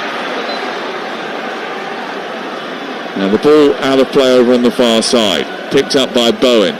Bowen comes infield. It's Wan-Bissaka who takes it on now. Somerville still hobbling his way through these final few seconds as the ball goes down the right with Bowen into the box. Blocked by the defender. Back out as far as Wan-Bissaka. Magassa lifts it into the area. Away by Collins with a header. West Ham keep the pressure on. Disasi comes forward. He rifles the ball towards goal. And he misses the target by an inch, and he can't quite believe it. He absolutely spanked that towards goal from 30 yards, and he almost sealed a place in the quarterfinals. Well, that would have been absolutely outrageous from Disasi. He really does catch it sweet. Oh, it just zips over Collins' head and zips over the crossbar too by about 2 inches. It was a brilliant effort. Well, I mean, I always think in extra time when you're robbed of penalties right at the very end, it's really frustrating, but that goal would have been worth it. Certainly would have been worth it for Axel Disasi and West Ham United. What a way to have scored your first ever West Ham goal that would have been. Instead, this game is going to go to penalties. West Ham have the ball on the halfway line. If there's going to be a chance, it has to come now. But they've given the ball away, and Brentford have it. Brentford haven't made the most of the fact that they've actually had almost an extra player for the last few minutes, but they might now, because Coyote is escaping. He's looking for Thiago. It runs through to Furo, edge of the area, right footed shot, blocked by Disasi. What a brilliant block that was by him. Threw himself, full-bodied against it. That's the last act of the game, and penalties will decide who plays Leeds United in the quarterfinals. Bowen to take the first penalty against Kelleher. This is interestingly in front of the Brentford fans as well as the West Ham fans away to our right. First penalty for Bowen, the captain then. He's already scored one past Kelleher tonight, and Kelleher raises his arms towards the crossbar and waits for the first kick, and it goes towards his left and rifles into the net, and it's 1-0 to West Ham. It was difficult to know what to do for Bowen. Does he stick to the same penalty or does he change? He changed, but he had super confidence in his ability to arc that away from Kelleher. Areola went down into the tunnel, I think to use the bathroom, but also with the goalkeeping coach to get a bit of information before the start of the shootout. He's taken his place in the 6-yard area now. He won't go and stand on his goal line as Igor Thiago prepares to take the first penalty for Brentford, with West Ham having converted their first one. It's 5 each and then sudden death. That's how the rules work. Kelleher will watch on from behind the goal line away to our right hand side here. Thiago then to face up Areola from the spot for the second time tonight. He's already scored once and he's scored again, waiting for the goalkeeper to move and slipped it in the other side, and it's 1-1. You've just got to hold as a goalkeeper. You have to hold as long as you can until the kick is taken. If you move slightly, which Areola did, made it really easy for Thiago, just sent it the opposite way. It's worth pointing out that Queven Kelleher won 4 shootouts as a goalkeeper with Liverpool and made 6 saves during those penalty shootouts as well. He is well known for his penalty saving ability. But up steps Tati Castellanos for the second West Ham United penalty, places it down. It's going to be a right-footed penalty. About 4 steps back from the penalty area, he stutters and then rifles the ball into the roof of the net. Kelleher went to his left and he smashed it into the top of the net, and it's 2-1 to West Ham. Oh, that was brilliant. Castellanos, full confidence, kept his eye up and then power, and it just kisses the underside of the crossbar. That's how high he went. Now, Nuno Espirito Santo is the West Ham manager, and he's slumped in his chair in the dugout and he's trying not to watch. Dongo Watara steps up for Brentford to place the ball down for kick number 4 and the second of the night. And Dongo Watara, another one who has taken the odd penalty in his Premier League career, and he will place this ball down. And he's quite purposeful about the way he's done it. He's put his foot on the ball and he's measuring out his stride here in a very deliberate fashion. It's going to be a left-footed penalty. Areola is dancing on his line. Ouattara steps up, eyeballs the goalkeeper, waits, takes a sharp intake of breath, and then starts his run-up. He hits it left-footed and Panenkes it straight into the hands of Areola. A dreadful penalty, a stupid decision, and he hands the advantage to West Ham United. Comical from Ouattara is what it ends up being when you try it and it doesn't come off. Areola just stuttered as if he was going to move. Ouattara just clipped it lovely right into his arms. Incredible. Well, what a ridiculous decision to make from Dongo Ouattara. Absolutely crackers. The second penalty of a shootout in an away game of an FA Cup 5th round tie for a place in the quarter-finals, and you do that. Well, West Ham have got another big penalty taker ready to step up here. Callum Wilson off the bench, just signed a new one-year contract at West Ham. He faces Kelleher, right-footed, rifles it into the corner. Absolutely no chance, Kelleher. That was an absolutely perfect penalty from Callum Wilson, and West Ham lead 3-1. Oosh, that was good. That was brave from Wilson, because he will have seen Kelleher go the right way, and he just crisply side foots it into the top corner. What a penalty that was from Wilson. Well, how much pressure now befalls the shoulders of Keane Lewis Potter, because if he doesn't score this penalty, then he hands West Ham such an advantage in the shootout that it almost becomes irrelevant. He has to score. He's got to. Otherwise, West Ham United will have a 2-goal lead with just 2 penalties remaining. The next one will send them through to the quarter-finals. Keane Lewis Potter has to score it. It's as simple as that, in front of the West Ham fans who are barracking him. Areola doing a bit of aerobics. It's into the corner beautifully from Lewis Potter, though. Arrowed it hard into the corner and then stares down Areola. 3-2. Almost from Areola. He really does read it well, but fair play Lewis Potter, because he finds a corner low and hard to the goalkeeper's right. And it was just inside the post.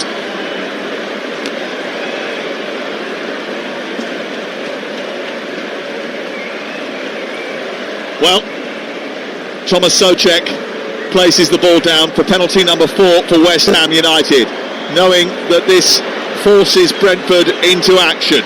He steps up, right-footed, and he sends it into the corner, past Kelleher. 4-2 the score, and he has to score now.